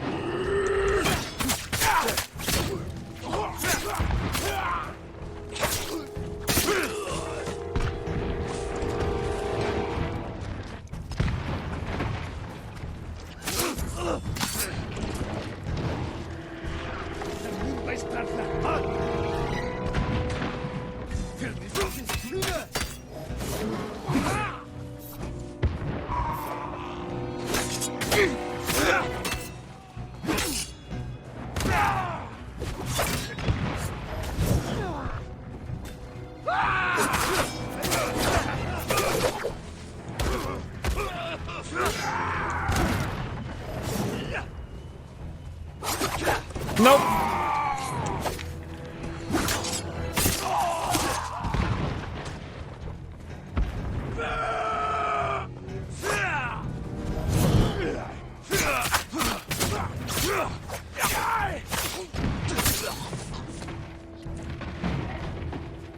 Oh, I think his friend ran off.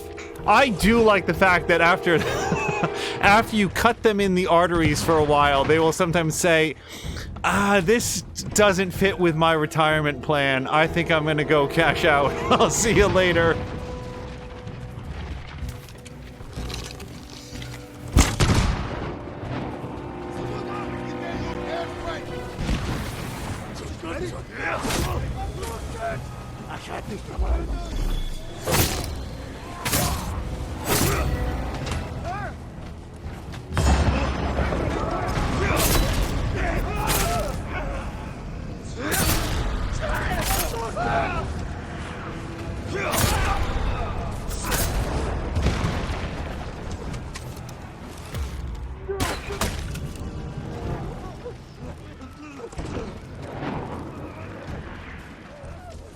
If it is for some reason not being communicated accurately, I am very much enjoying this. Wait, no, and suffering. He's suffering and also full of resolve. Boo! I was gonna siphon his resolve out like I was Nosferatu.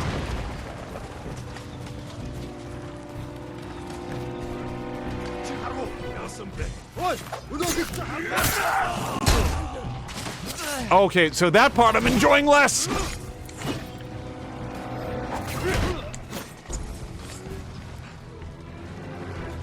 Where'd he go? Where are you going?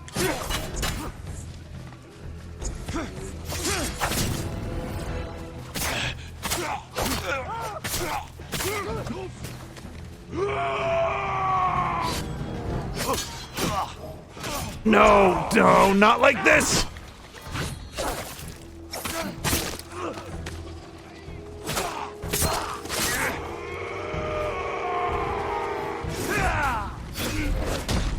No! I wanted to make it all the way through, and that guy in the gold armor, man, he just got me. We were doing so well. Okay. Just have to reach the manor house. I still like this.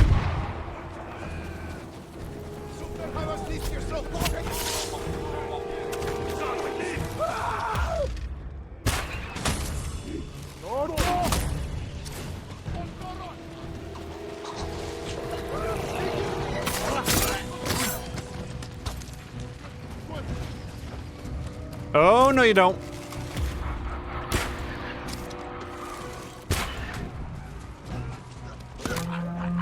Hey, do you guys have any arrows? Oh, I'm not allowed to go up here. Sorry. I don't get to loot their arrows.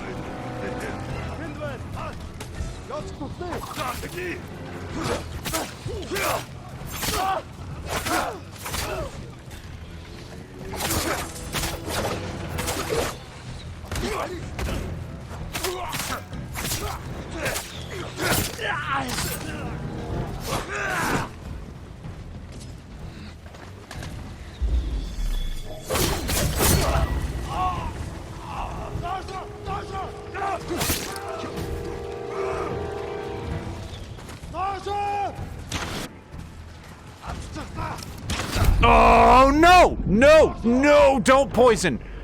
Oh, God, he got me. No! Jin! Jin! Jin! Jin! Jin! Keep your head down. Get him! No! No! No! No! I'm dodging! Oh, no! This is awful! Get him! Oh, I'm so sick. I'm so sick. No! Don't go down! Oh, this is fine. Get some resolve back. You can poison. Oh, boy. Okay, we're gonna cheese this up real good again, because I need the health. Now, wait, I'm gonna just take a knee for 1 second, because I think he's gonna naturally regenerate a bunch. See that down there at the bottom left? Alright, and now we can spend that and really do well. Alright. You know something? I might want to wear this for a little bit, or maybe this. It's nice and armory.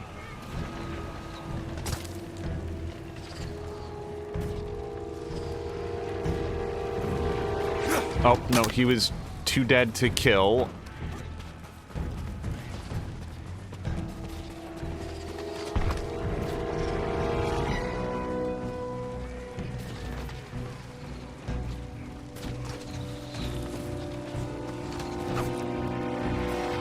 I'm still working my way up towards this, yes?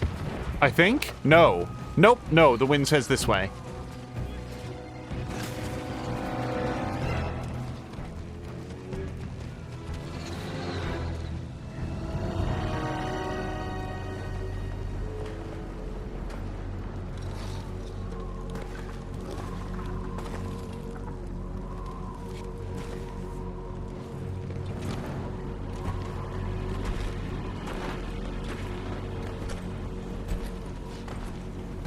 All this death. Because you and your uncle would not surrender. I offered you peace, and you chose war. Now, the people of your mainland will suffer. You will never leave this island.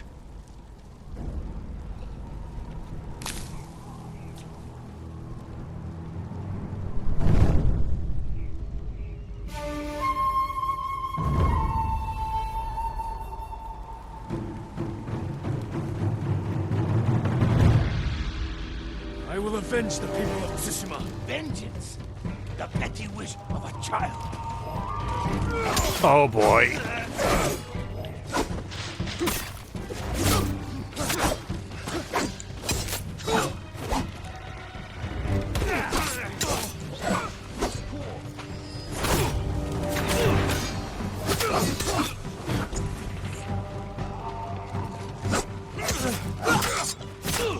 It is not my destiny to die here.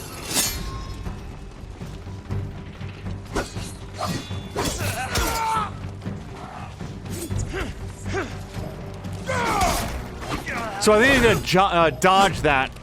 His low sweep. Jump it, rather.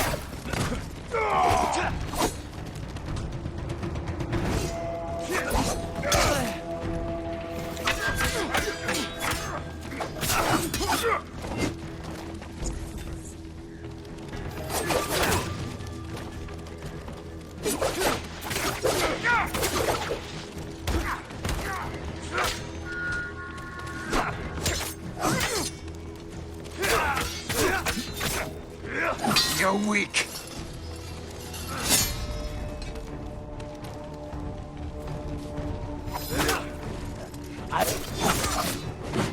I defeated you before.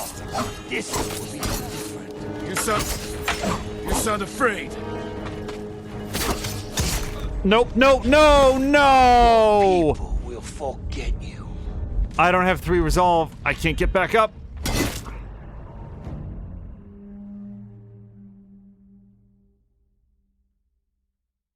Yet knowing that I have to jump that sweep is very different from being able to do it. Vengeance, the petty wish of a child.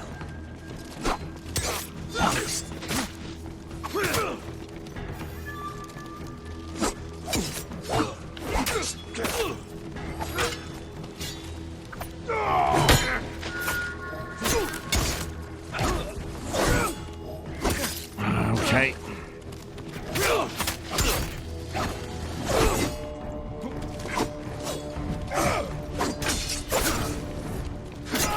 It is not my destiny to die here.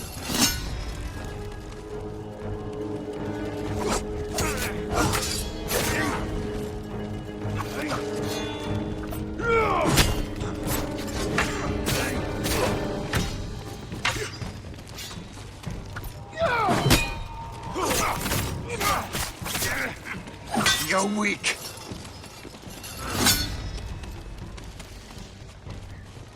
I defeated you Nope, before. I'm not trying to do that. Will be no different. You sound afraid.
Is he which way your boss went? It seemed like he was running away. I know, that sounds totally unlike him, but... He might have been really bloody, like he got the shit kicked out of him. Not like me right now, though. That's a totally different feeling.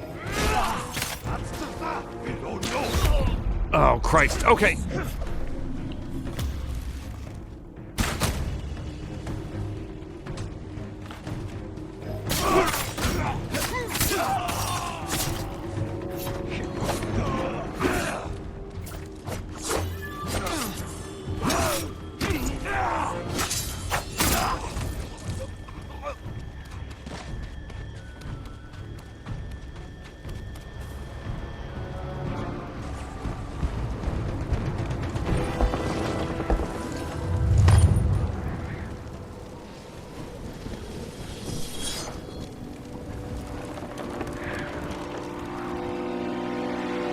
him off! Hey, joke's on you guys, because I can't use these abilities against your boss, so I have nothing else to do except to stick them directly in you.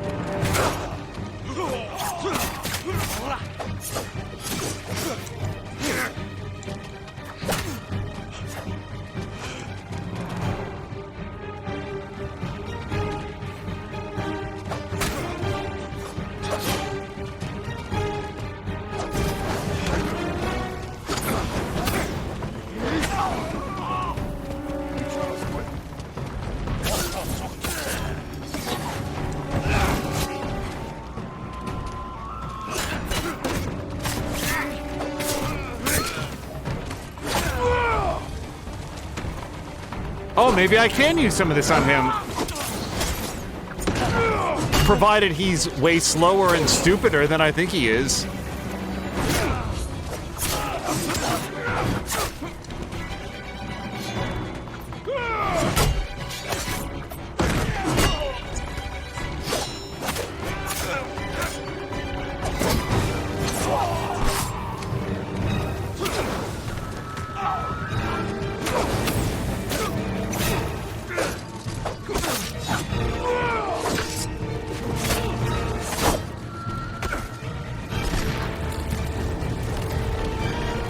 Wait, where'd he go? I was... Okay, I feel like I was much closer to him than that. Okay, that's not quite the arrow that I thought I had equipped, but that's fine.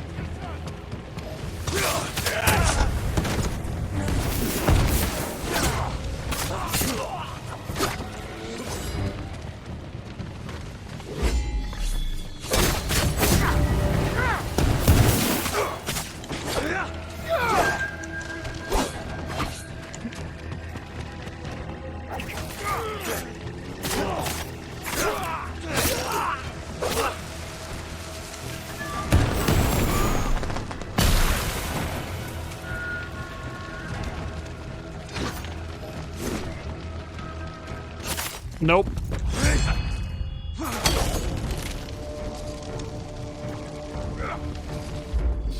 Stay!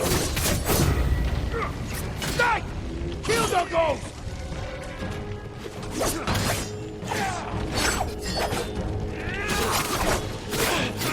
Oh no, I have nothing left. Hold on a second.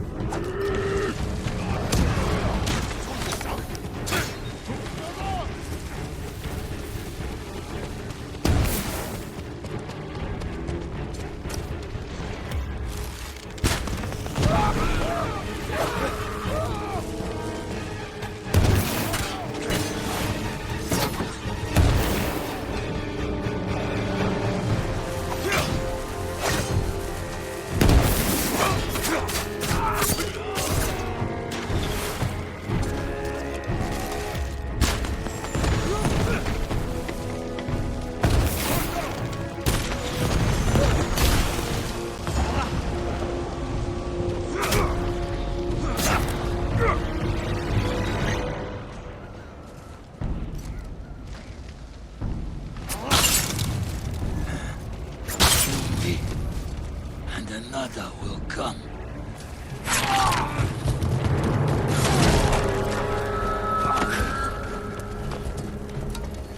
We will be remembered forever. No, you will be forgotten.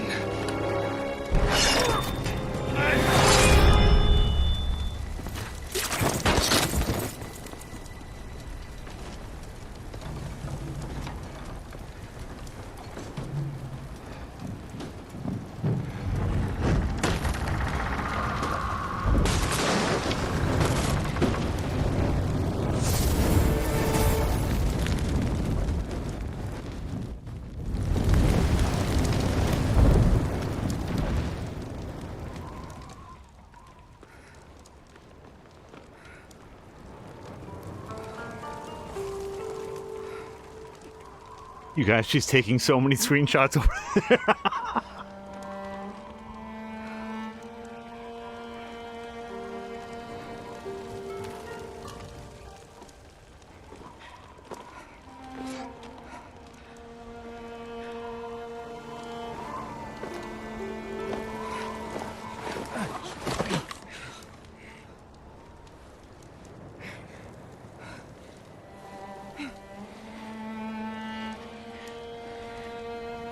This is yours.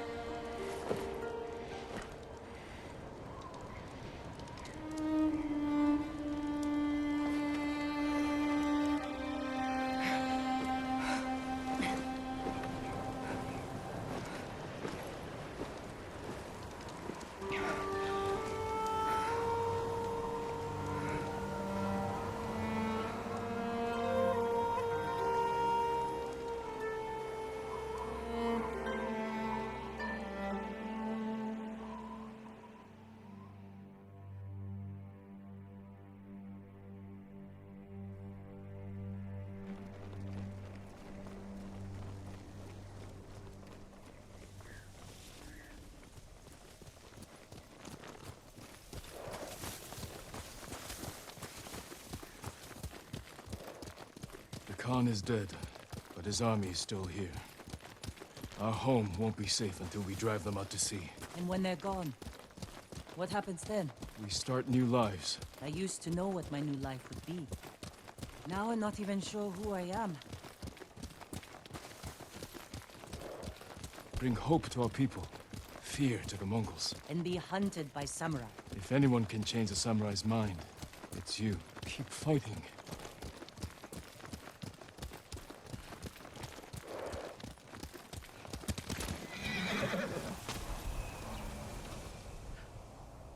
We can't stay here long. My uncle will come looking for us. No, he won't. After the battle, he sent a messenger. Did he offer to make peace? He wants to meet you by the still waters under the red-leafed tree. Womi Lake. We used to spar there when I was a child. Want company? I need to face him alone. He's my only family. I know. It still hurts, thinking about Taka. The smell of smoke in his hair. His quiet laugh. The hell he'd give me for drinking too much. My whole life, he was part of me. And now... I'm alone. You're not alone. You have me. A ghost. You belong to everyone.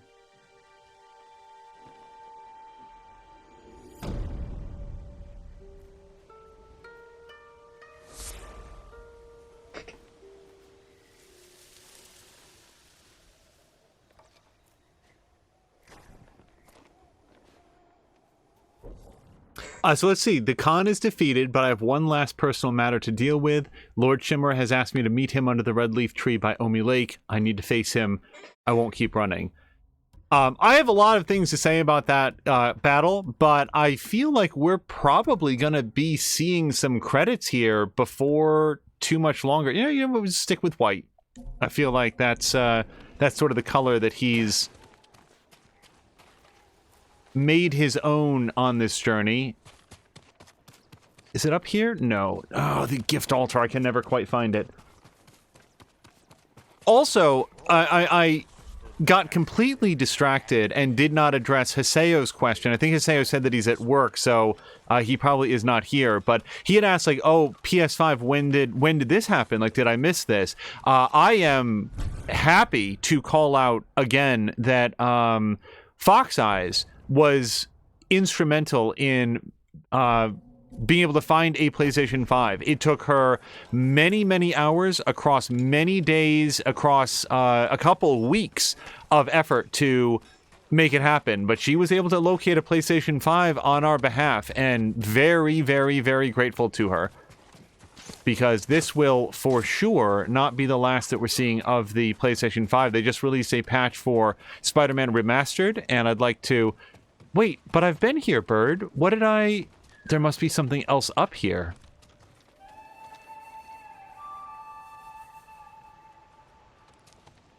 Wait, this is different than the other one. This is not the same one that I went up. So yeah, I haven't been up this one. So how do we get up to the grapple points like that, apparently? Just try. It turns out, everyone, the answer was you just try to do it.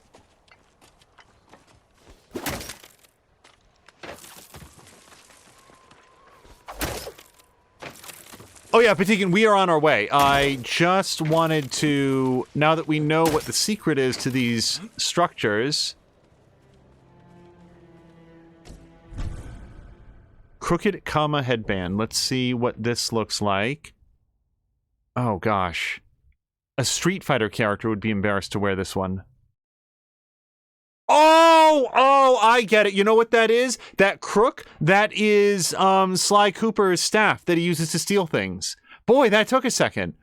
Yeah, no, okay, so now I get what that is. We're not going to wear it, but I understand what it is. Oh, and I realized this. Patikin also said it.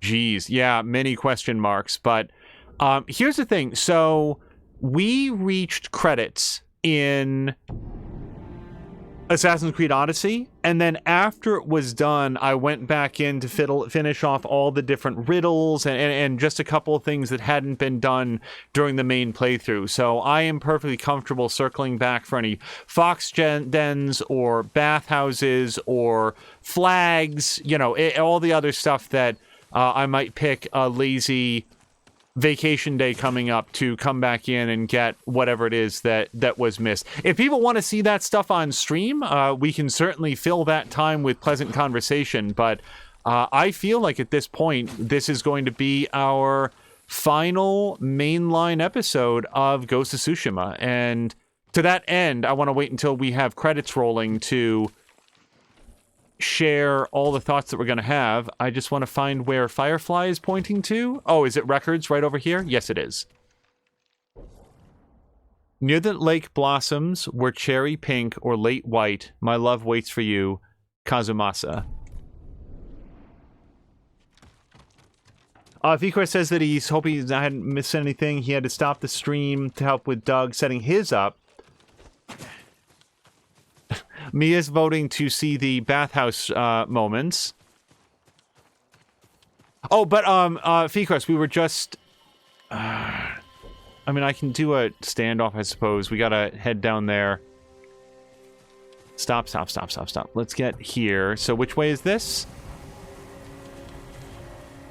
This away.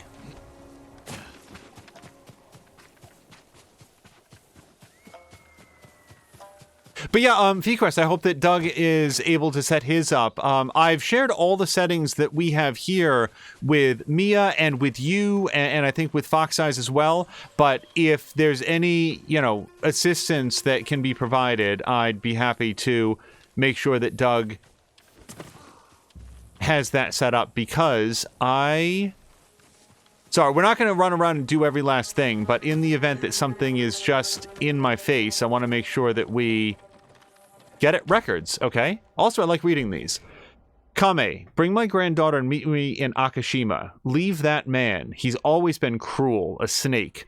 The Adachi woman saw that. The war is no threat compared to him. You'll be safer braving roads filled with Mongols than continuing to sleep under his roof. I will look for you in 2 days' time.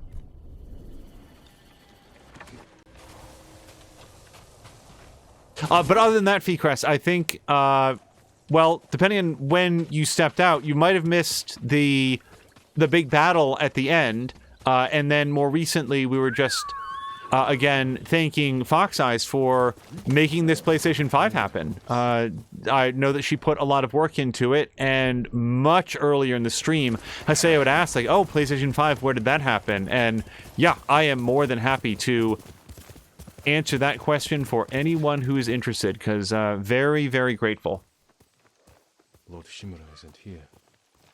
I'll wait for him on the dock. Just... there we go. Oh, look, a bow plaque. We haven't done this.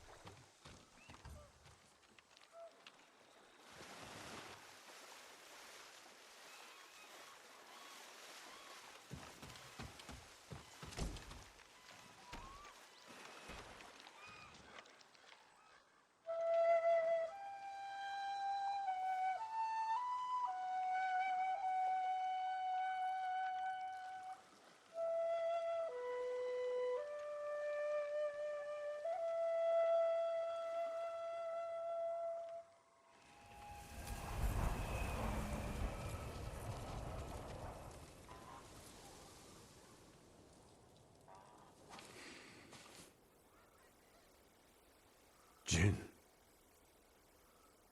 Uncle. I wasn't sure you would come. I wanted to talk with you. If we work together, we can drive off the remaining Mongols. Start rebuilding our home. That is not your duty. The Shogun has disbanded Clan Sakai. As of today, you are no longer samurai.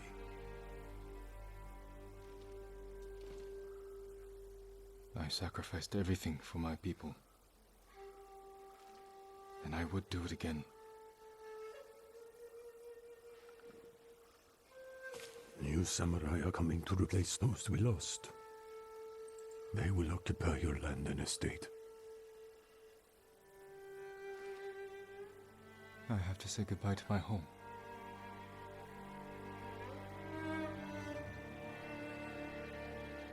Ride with me.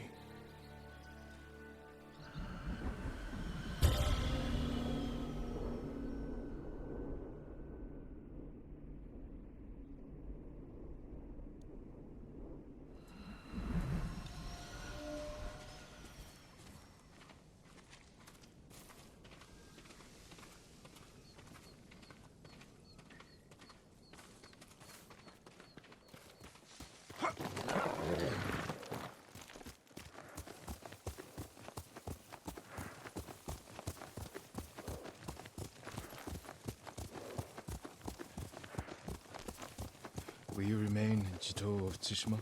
Yes. The Shogun asked me to train his warriors to fight the Mongols. Good. They won't give up until they've conquered all of Japan. I will spend what years I have left ensuring they fail. A task I hoped we would face together, as father and son. You can still remarry, start a new family. Yes, I suppose I can.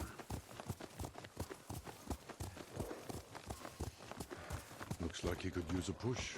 Here, let us help you. Do not trouble yourselves, my lord. Nonsense. You can't do it alone.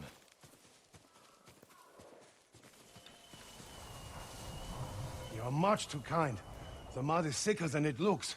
That's a heavy load. Where are you headed? Jogaku. The Ghost Army is up there. He has an army. You didn't hear? They'll sail for the Mongol steppes with a storm at their back. Burn their homes to the ground. An impressive goal. This is everything I can offer them. I hope it helps. Then we will see you on your way.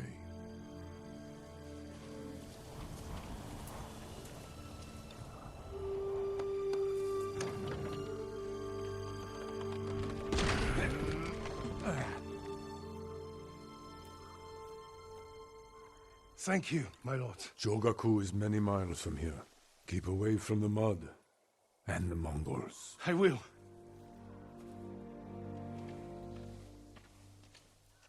I have no idea what he's talking about. Not here. Follow me.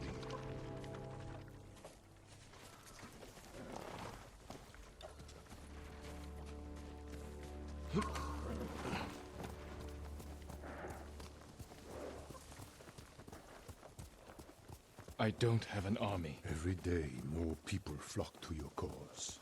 The Shogun is concerned. I am concerned. You have nothing to fear. When the new clans arrive, will people bow to their samurai? Or betray them in the name of the Ghost? I won't let them do that. They'll listen to me. You openly defied me, Jin. My most trusted warrior. You taught our people to disobey their leaders. What makes you think your followers will obey you?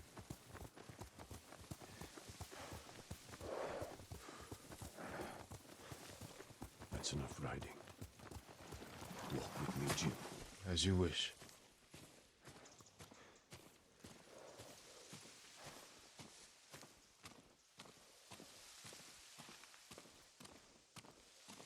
My family's cemetery. The resting place of 7 generations of Sakai, including your mother. And my father. We must pay our respects.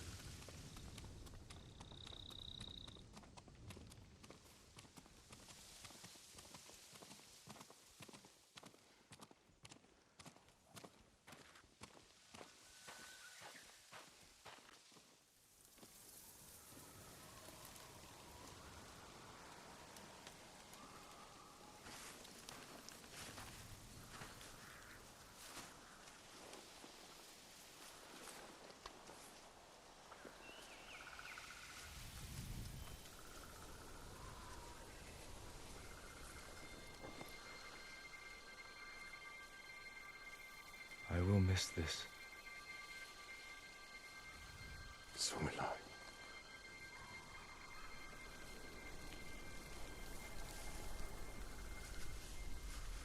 The Shogun has declared you a traitor.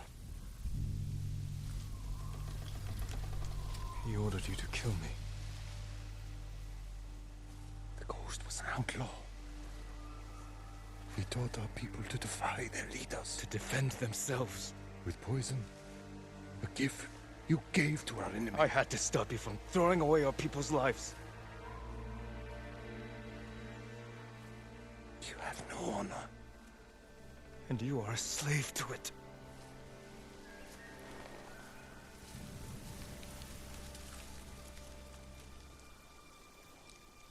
You are my son.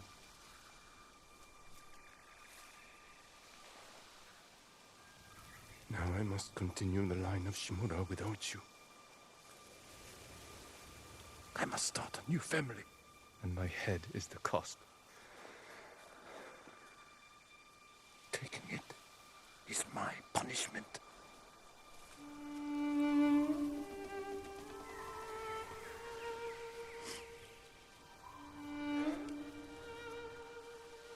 Our final day together. It is beautiful.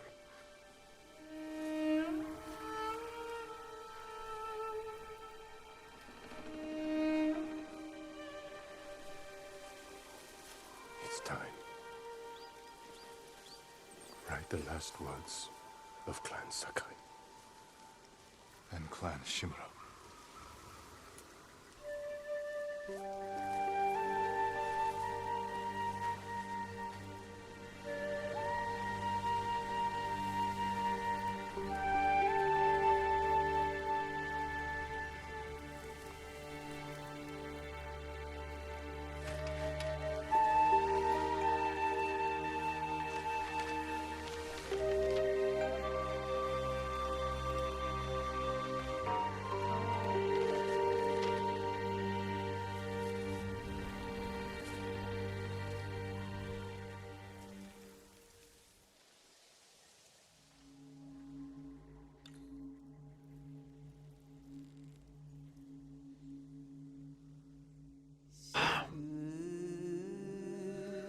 I'm just sad that I don't think I'm going to be able to come up with something that is good.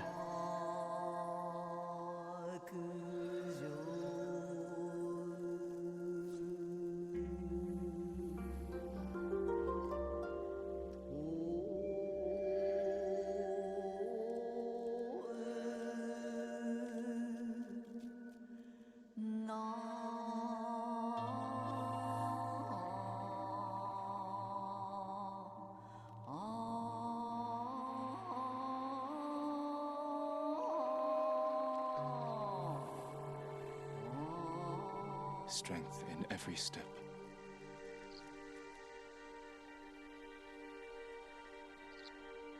A bond broken forever.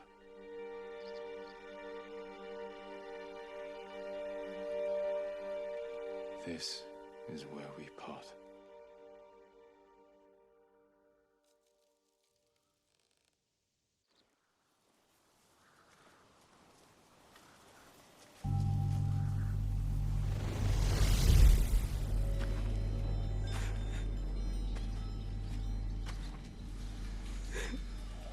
Your parents will always be with you. Yes, Uncle.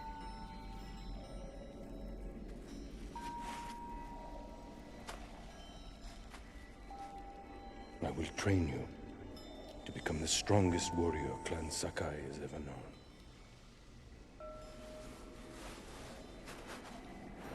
I will raise you as my own son. Are you ready?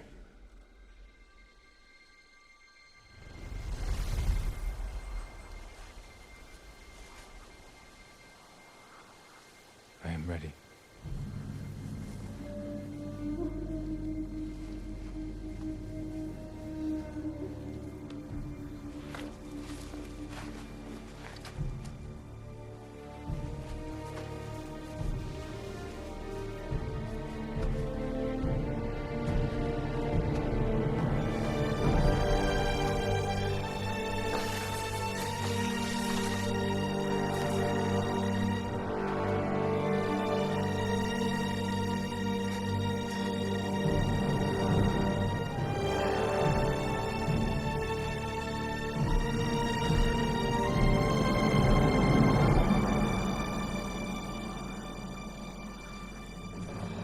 I don't want to hurt you.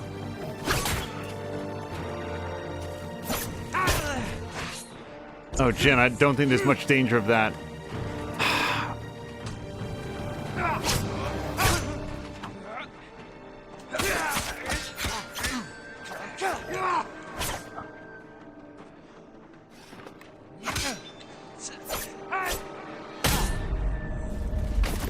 I'm sorry. I was gonna ask if we have to fight this, because I have thoughts on Let me go in peace. this.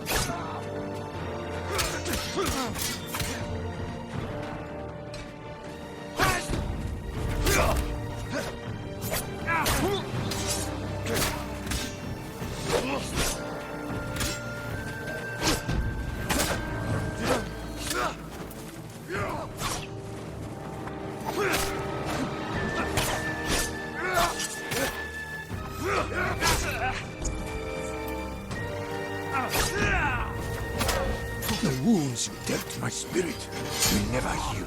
Killing me will only make them worse. I don't want to hurt you.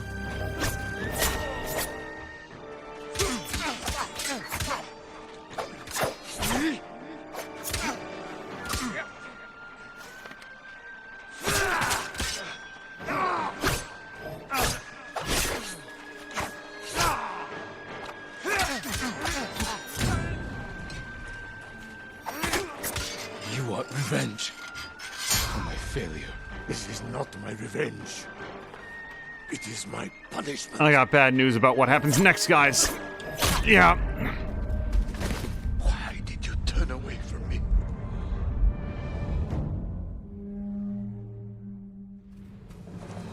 Let me go in peace.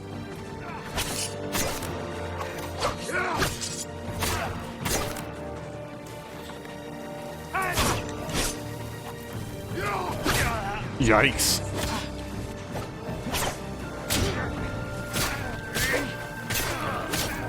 The wounds you dealt to my spirit will never heal. Killing me will only make them worse. I can't fear the Shogun. Yeah. You gave me no choice.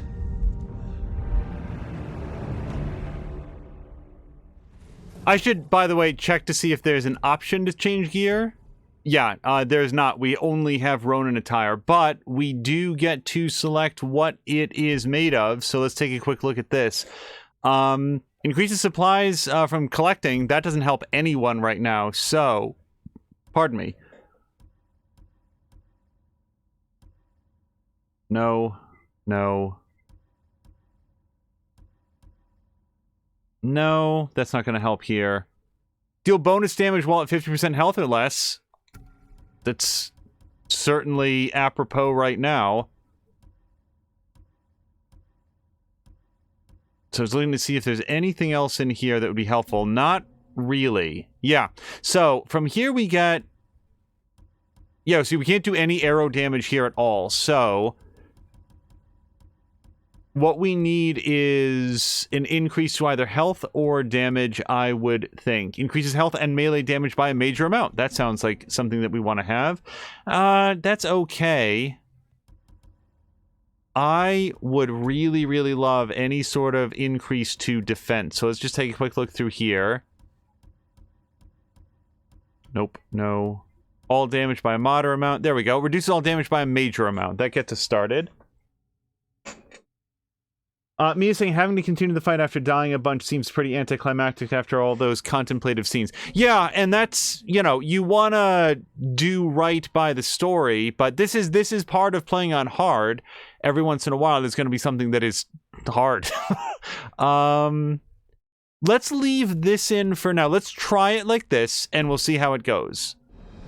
Let me go in peace.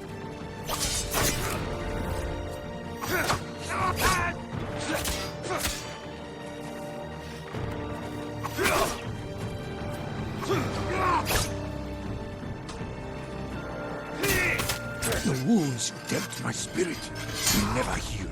Killing me will only make them worse. I can't fear the Shogun.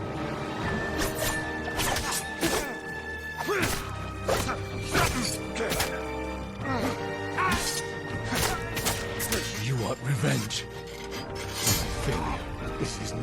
Revenge. It is my punishment. Oh, God.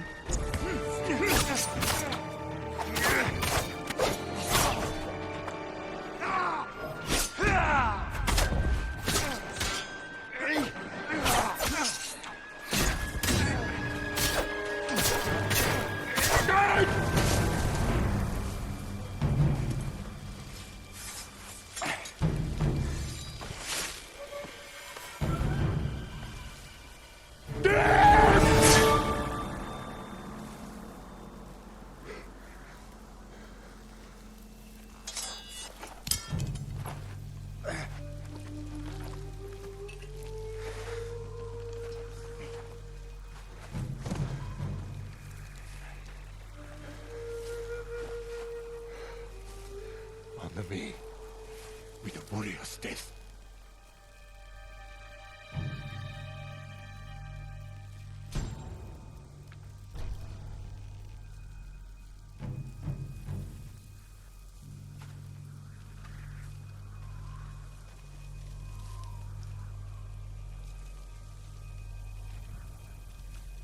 I have no honor.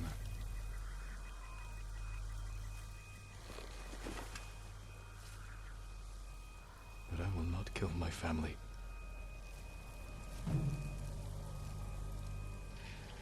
The ghost will be hunted for the rest of his days. I know.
So this soundtrack is real loud, so I think we're going to have to notch it down a little bit. If everybody can just hold on.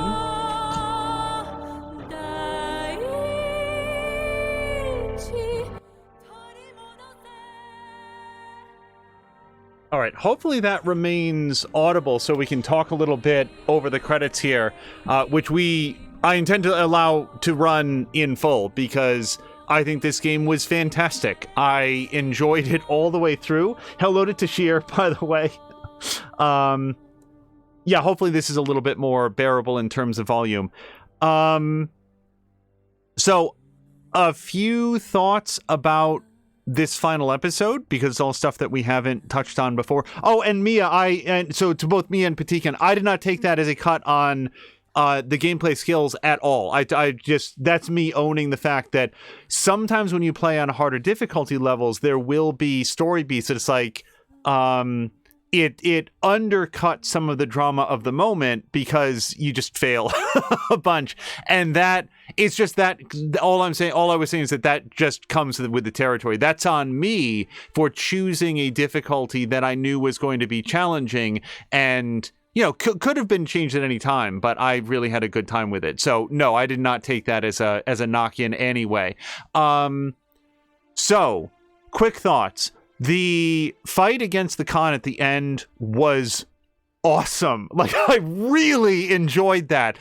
Basically the entire run, all the combat with your allies, the infiltration of the castle, getting up, having a duel against the Khan, that then when he realized that he was no longer like well matched against Jin's fury, that he decided to take off, and that it then transitioned into a more traditional Ghost of Tsushima fight where you had access to all of your tools. You could light your sword on fire and throw the kunai, and he was bringing in more guys. It reminded me of some of the boss fights in the Batman Arkham games. We were not just fighting that boss, but their henchmen simultaneously. And I I loved every part of that. And I, in retrospect, I don't know why I didn't yell when Jin flipped up into the air and shattered the Khan's staff so that it was just a single blade, because that was so cool. And I don't know. I think I was just so in the moment that I didn't say anything. Patikan compared in chat earlier to the idea of like being, it's sort of like a movie where you don't have a lot of, in a movie, you don't have a lot of say over the plot. In this, there's just the interactivity of like doing the fight sequences. And I was just like roped into it like I would have been, into a movie. So yeah, I thought that final fight against the Khan, that's gonna be up there with some of the best final battles that we've played in 2020, possibly matched exclusively by Jedi Fallen Order. I mean, what a bookend to the year that Jedi Fallen Order was the first game that we played in 2020, and this will, I think, based on the amount of time left in the year, be the last thing that we play all the way through. And just wow, to have these two games at the beginning and end. And then the thing with Jin's uncle, and we talked a lot about this on the journey, so it might behoove us to focus mostly on what happened in this episode, but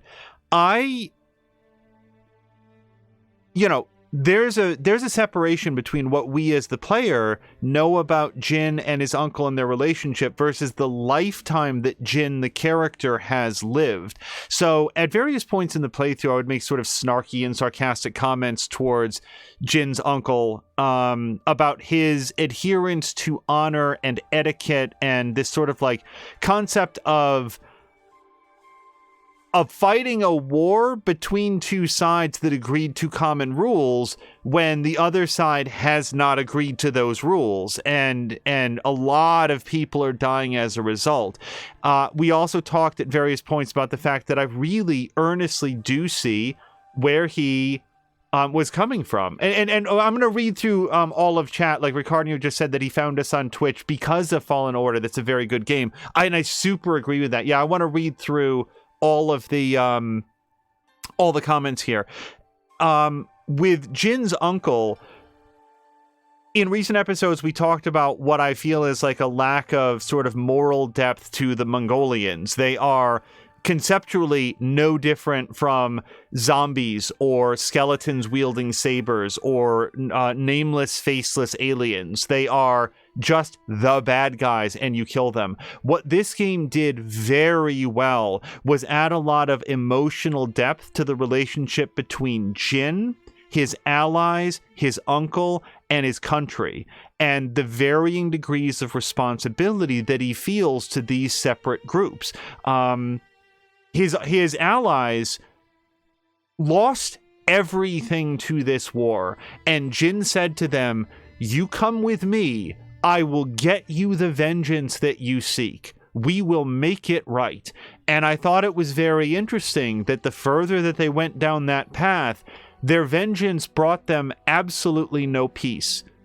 Maybe to Ishikawa, maybe to that guy, he reached a point of equilibrium between the love that he had felt for Tomoe and the hatred that he felt for her. And it feels like at the end, maybe he's reached a point where he is at peace with what has transpired between the two of them. But all the rest, Norio, Lady Masako, Yuna, they have lost the things in life that are the dearest to them, and there is no getting them back.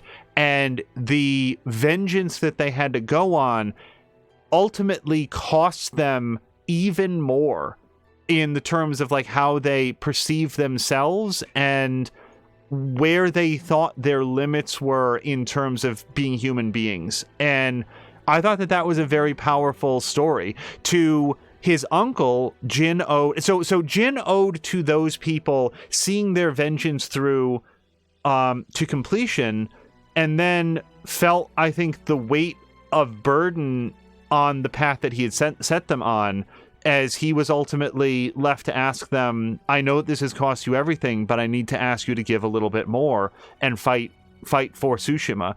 To his uncle, Jin owed his life, all of his fighting skills, all of his authority. Early in the game was waiting for the turn when like Jin's uncle was somehow responsible for the death of Jin's father, that it was some sort of a power play to grab authority, and none of that is in here, and I'm so glad for it. Instead, Jin's uncle raised him to be an honorable samurai and took him under his wing and taught him everything that he knew, and most of all taught him to perceive the world in the way that he did. And to Jin's uncle, he owed him a debt to live the life that he had been taught. And I thought that was very powerful for the character as we move into what he owes the people of Tsushima, which is their lives. Jin, from an early point in this game, needs to make a decision. Am I going to throw knives and spit poison and stab these people in the back and all of this other stuff, or am I going to try to continue fighting a war in the way that my uncle taught me, knowing full well that has already lost us so much? This is not any outfit we've worn before, I don't think. It might be his ghost armor in a different tint, I'm not sure. So I just thought that those varying levels of like Jin is a very, very conflicted character, and if I had been asked before reaching those credits how I thought was going to end, it would have called back to something that Samalander had said, which is that once this is over, Jin's uncle could ask him, could justifiably, righteously ask him to commit seppuku, and if Jin refused, then he would be Ronin. And I've been thinking about that exchange, which was several episodes old now, several episodes ago. How do I think if I'm given that choice, how do I think that I would have Jin react? And I think that Jin would do it. I think that Jin would kill himself. I think that everything that Jin has done has been for what he perceives the greater good, to save people's lives, and if that costs him his honor, then that was the price that he was willing to pay. And at the end of it, if it meant restoring the faith of the people in Tsushima to the rule of law and order that his uncle had taught him his whole life was the whole purpose of the samurai, I kind of feel like he would have done it. And I'm ultimately glad that I didn't have to make that decision, because it's super easy for me to say that Jin should shove a blade into his own chest and cut out his own heart when I wake up and go to work tomorrow. Like, it's very easy for me to say what he should or would have done. So I'm glad it went a different way. My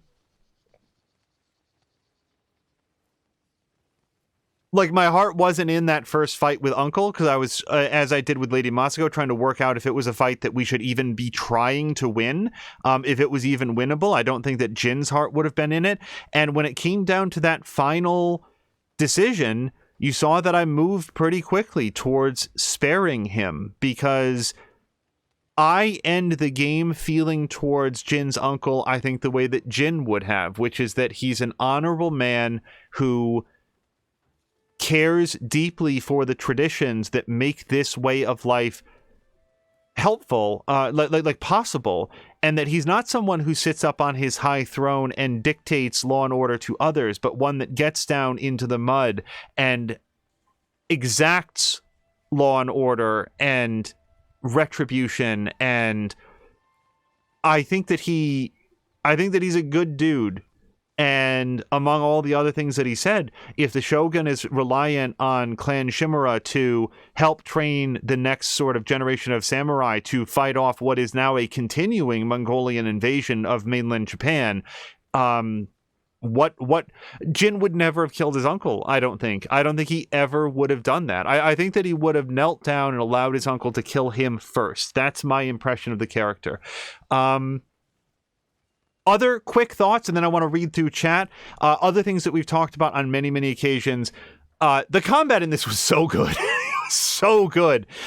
Playing this makes me regret that the previous Infamous games, and including Second Son, from what I've seen, don't really have a lot of melee combat, and I hope that they ever continue that franchise, that they lean into what is clearly a very good, a very powerful strong suit of theirs, which is melee combat.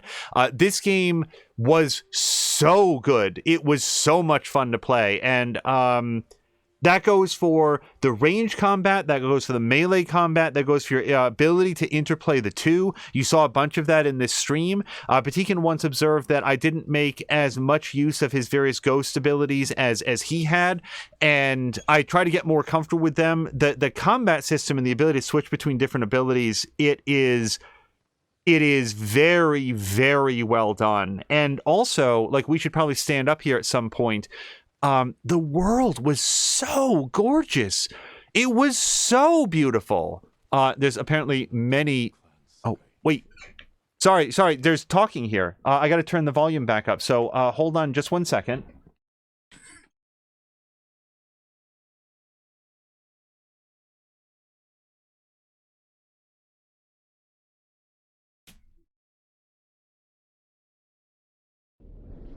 I won't let my family fade from memory.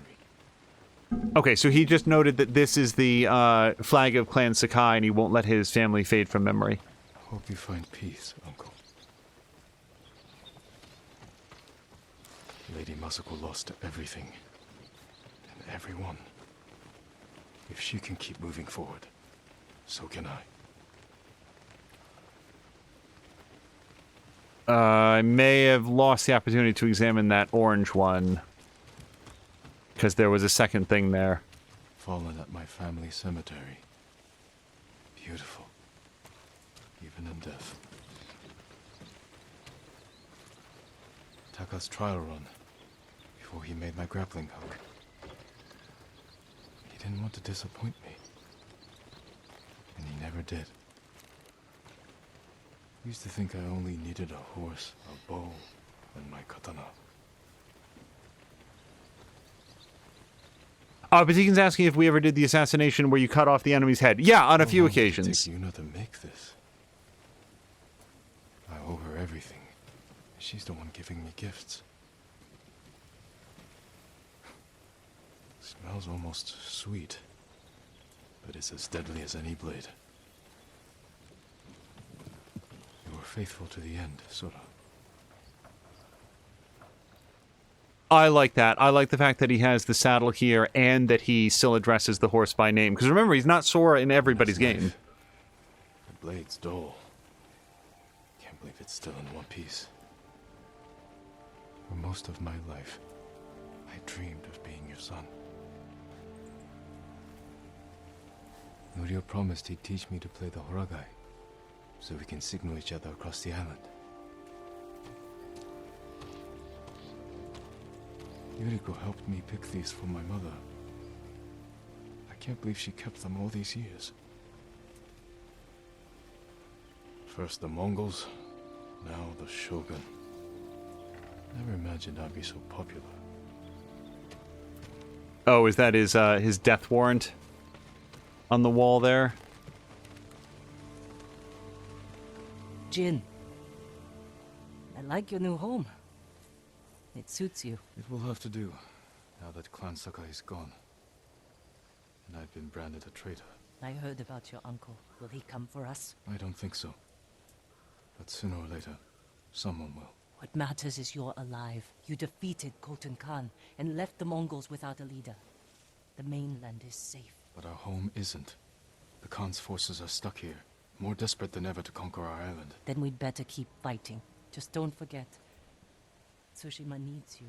I'll never forget that. Good. We'll cover more ground if we split up. Hit the Mongols from all sides. Take back our home. Goodbye, Jin. And take care of yourself. I will. You too, Yuna.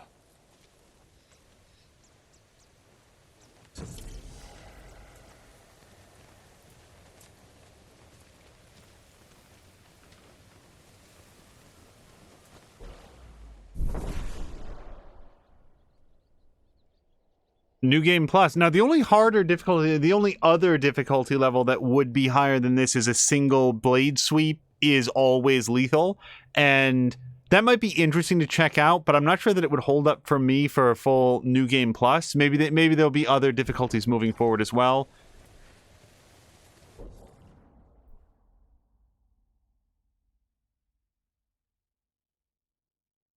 And then, yeah, it looks like from here, it opens up to pick up anything that hasn't been done.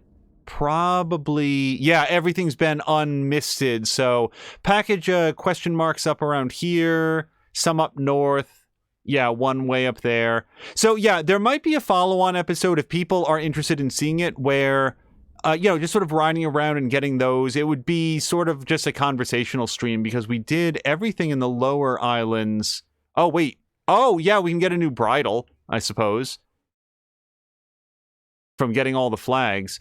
Also, I could set the wind to take us to the various flags and stuff. So, yeah, if people care, otherwise I'll probably take care of that stuff off stream and we will move on to the next stream.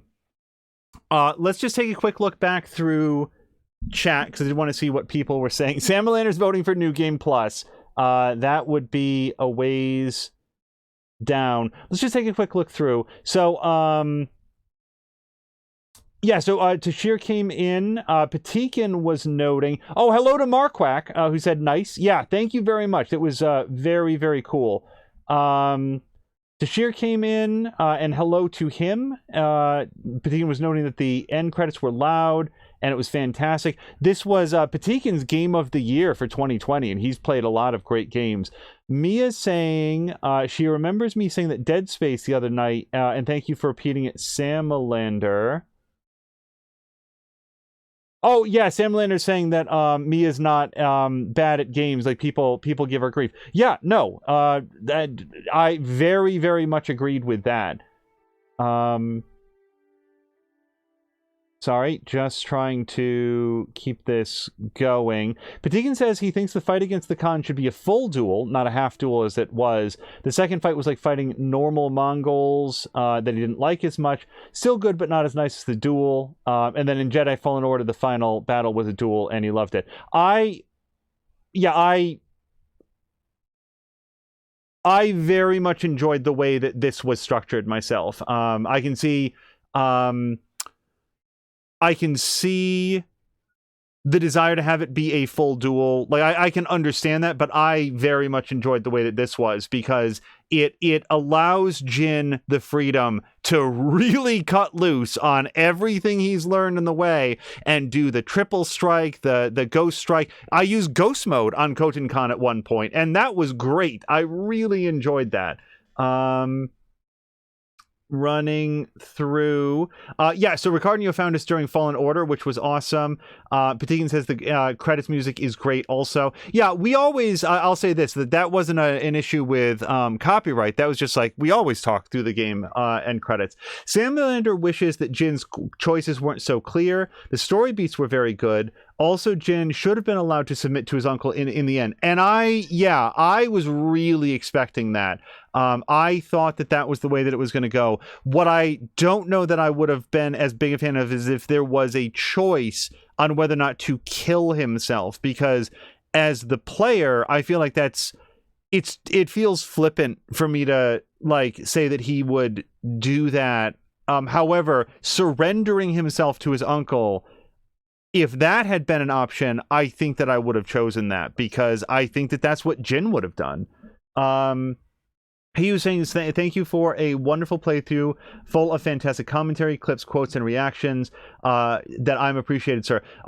He who right back at you, that means a great deal, and I really appreciate this. Sam Lander's agreeing. Patikin is saying that he liked the ending on how it was. The left option should never have been a thing. I'm vaguely curious as to what that was, but to me, the choice to spare was so immediately clear. The other option wasn't even a flicker on my thought process. As far as whether or not it should have existed, I don't know. I guess it depends on how, because other people might not have gone through the records, might not have like spent as much time. They would have just been like, oh, Jin's uncle is an antagonist. It's not the choice I made for sure, but yeah. Patikin says, there goes his point once again about multiple enemy and endings, even though there's barely any difference. It's just the option. And Sam Lander says that's also his impression. Mia, thank you very much for doing the shout outs. Feecrest friend is about to do a test stream that I would like to look in on as well. Patikin is agreeing that our play styles were very different. Yeah, for me in a game like this, I like to practice the basics and then start folding in some of the tool-based stuff as I go. And I do feel like as we went, I started using that stuff more. But for me, it's like, the more comfortable I get with like the basic combat, then I know that anytime I'm stripped of the fancy tools, I'll at least have something to fall back on. That's how my head goes anyway. And it did help out some in the duels, even though I never got really good with those. As we saw, there were some real tight fights. Patikin went full ghost mode most of the time. Switched a lot during the fight. He wondered if, that was the assassination to cut off people's heads. Oh, and by the way, choosing the other option at the ending gives you a different color on armor, which is another thing of why. I guess it's to give people an incentive to play through a second time if they really want to have absolutely everything. He was saying he doesn't care about endings, just glad Valhalla warned him about nudity at launch. I hope that doesn't get anybody in trouble on Twitch. Then Sam Lander was voting for New Game Plus. Patikin saying that, the next highest difficulty is lethal. Now, earlier, Patikin had said that was actually somewhat easier than hard because it was, it's not just one-hit kills against Jin, but also one-hit kills against enemies. So, as long as you are deft enough on your feet and with the parrying, you can do pretty far. Sandler is asking, what all does New Game Plus offer in this one? I would imagine simply the ability to play through with everything unlocked from the start, but I don't know for sure. Mia's asking, what exactly does New Game Plus mean? And usually that's what it means. It means that you get to replay the story, but you keep your character level, your ability points, your various skills. There might be some talents or abilities that are stripped out for story reasons because you have to get them as part of the story, but broadly speaking, you get to replay with all of your stuff unlocked, so you get to just enjoy the story or the collecting or whatever it is that you like. Patikin saying that his replay will be whenever you get to PS5. Chivalry's asking, can you upgrade the diaper armor? I don't think you can upgrade it, although we can go take a look. You can put runes into it, or the charms. I don't know where they go, but we can go check it out. Yeah, and also you can try different styles of play, as Sam Lander is saying. Patikin has not yet tried New Game Plus. And Patikin saying, don't get him wrong, the battle was awesome, but he would have preferred a straight duel. And Mia is voting for diaper runes. Well, I'll tell you what, we will know. Actually, I can't select things on this map right now. I think it was just showing me what there was left. It would show if there were any upgrades available by selecting a place with a blacksmith, like here, and it would show upgrades available. So no, I don't believe that the diaper armor can be upgraded, but also, what armor is this? Okay, so we got this red colored ghost armor for that. And I guess the other color would be the other thing. But if we go to here, we can see he's still got the basket on his head. We can actually put runes into it somewhere. Don't ask me where they go in this. It doesn't seem like there's a lot of space to attach them. All right, but we're going to switch back to probably Traveler's Attire, and that is certainly going to be it for this stream. If there is a follow-on stream for just collectibles and sort of conversation, that may or may not be part of the entire, in terms of part of the collection that we have here. But yeah, 2020 has been a really, really good good year for games. It has been just really one very, very enjoyable game after another. I'd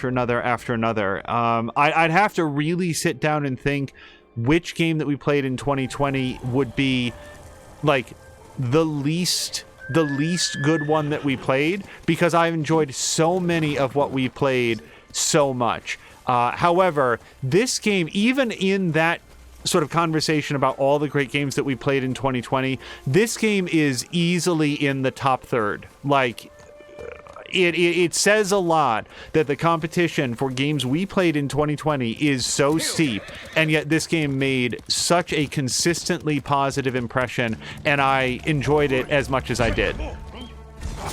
So we're probably going to... Oh, I have no resolve at all. Hold on. Wasn't really thinking about getting into a fight here, but, you know, one more for the road.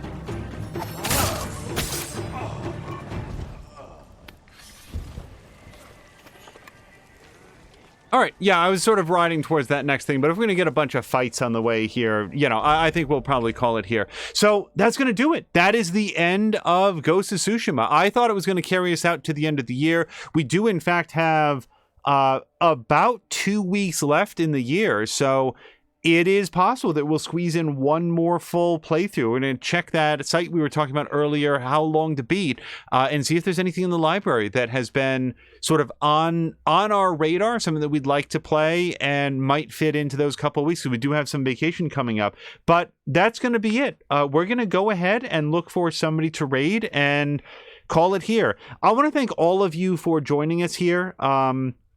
More Than a Mia, Tashir Games, Patikin, He Who Dies, Mark Quack, Samalander, Carol Luna's been here for a bunch of episodes. Club has stopped by a bunch of times. Ricardinho has been here.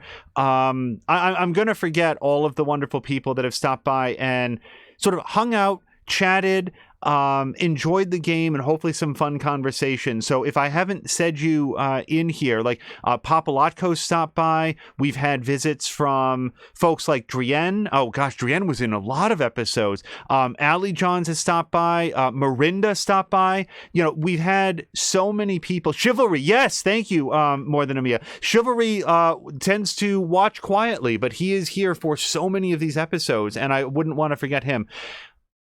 These games are fun regardless. The experience of streaming, so much is added by having you guys stop by, hang out, and enjoy the streams. And you all, so many of you, give back so much entertainment in return by having streams of your own that we get to hang out and watch. So thank you for joining here. Thank you for the streams that you do. And we are going to go find somebody to raid. Until next time, you guys, thank you so much. And I hope you have a great night.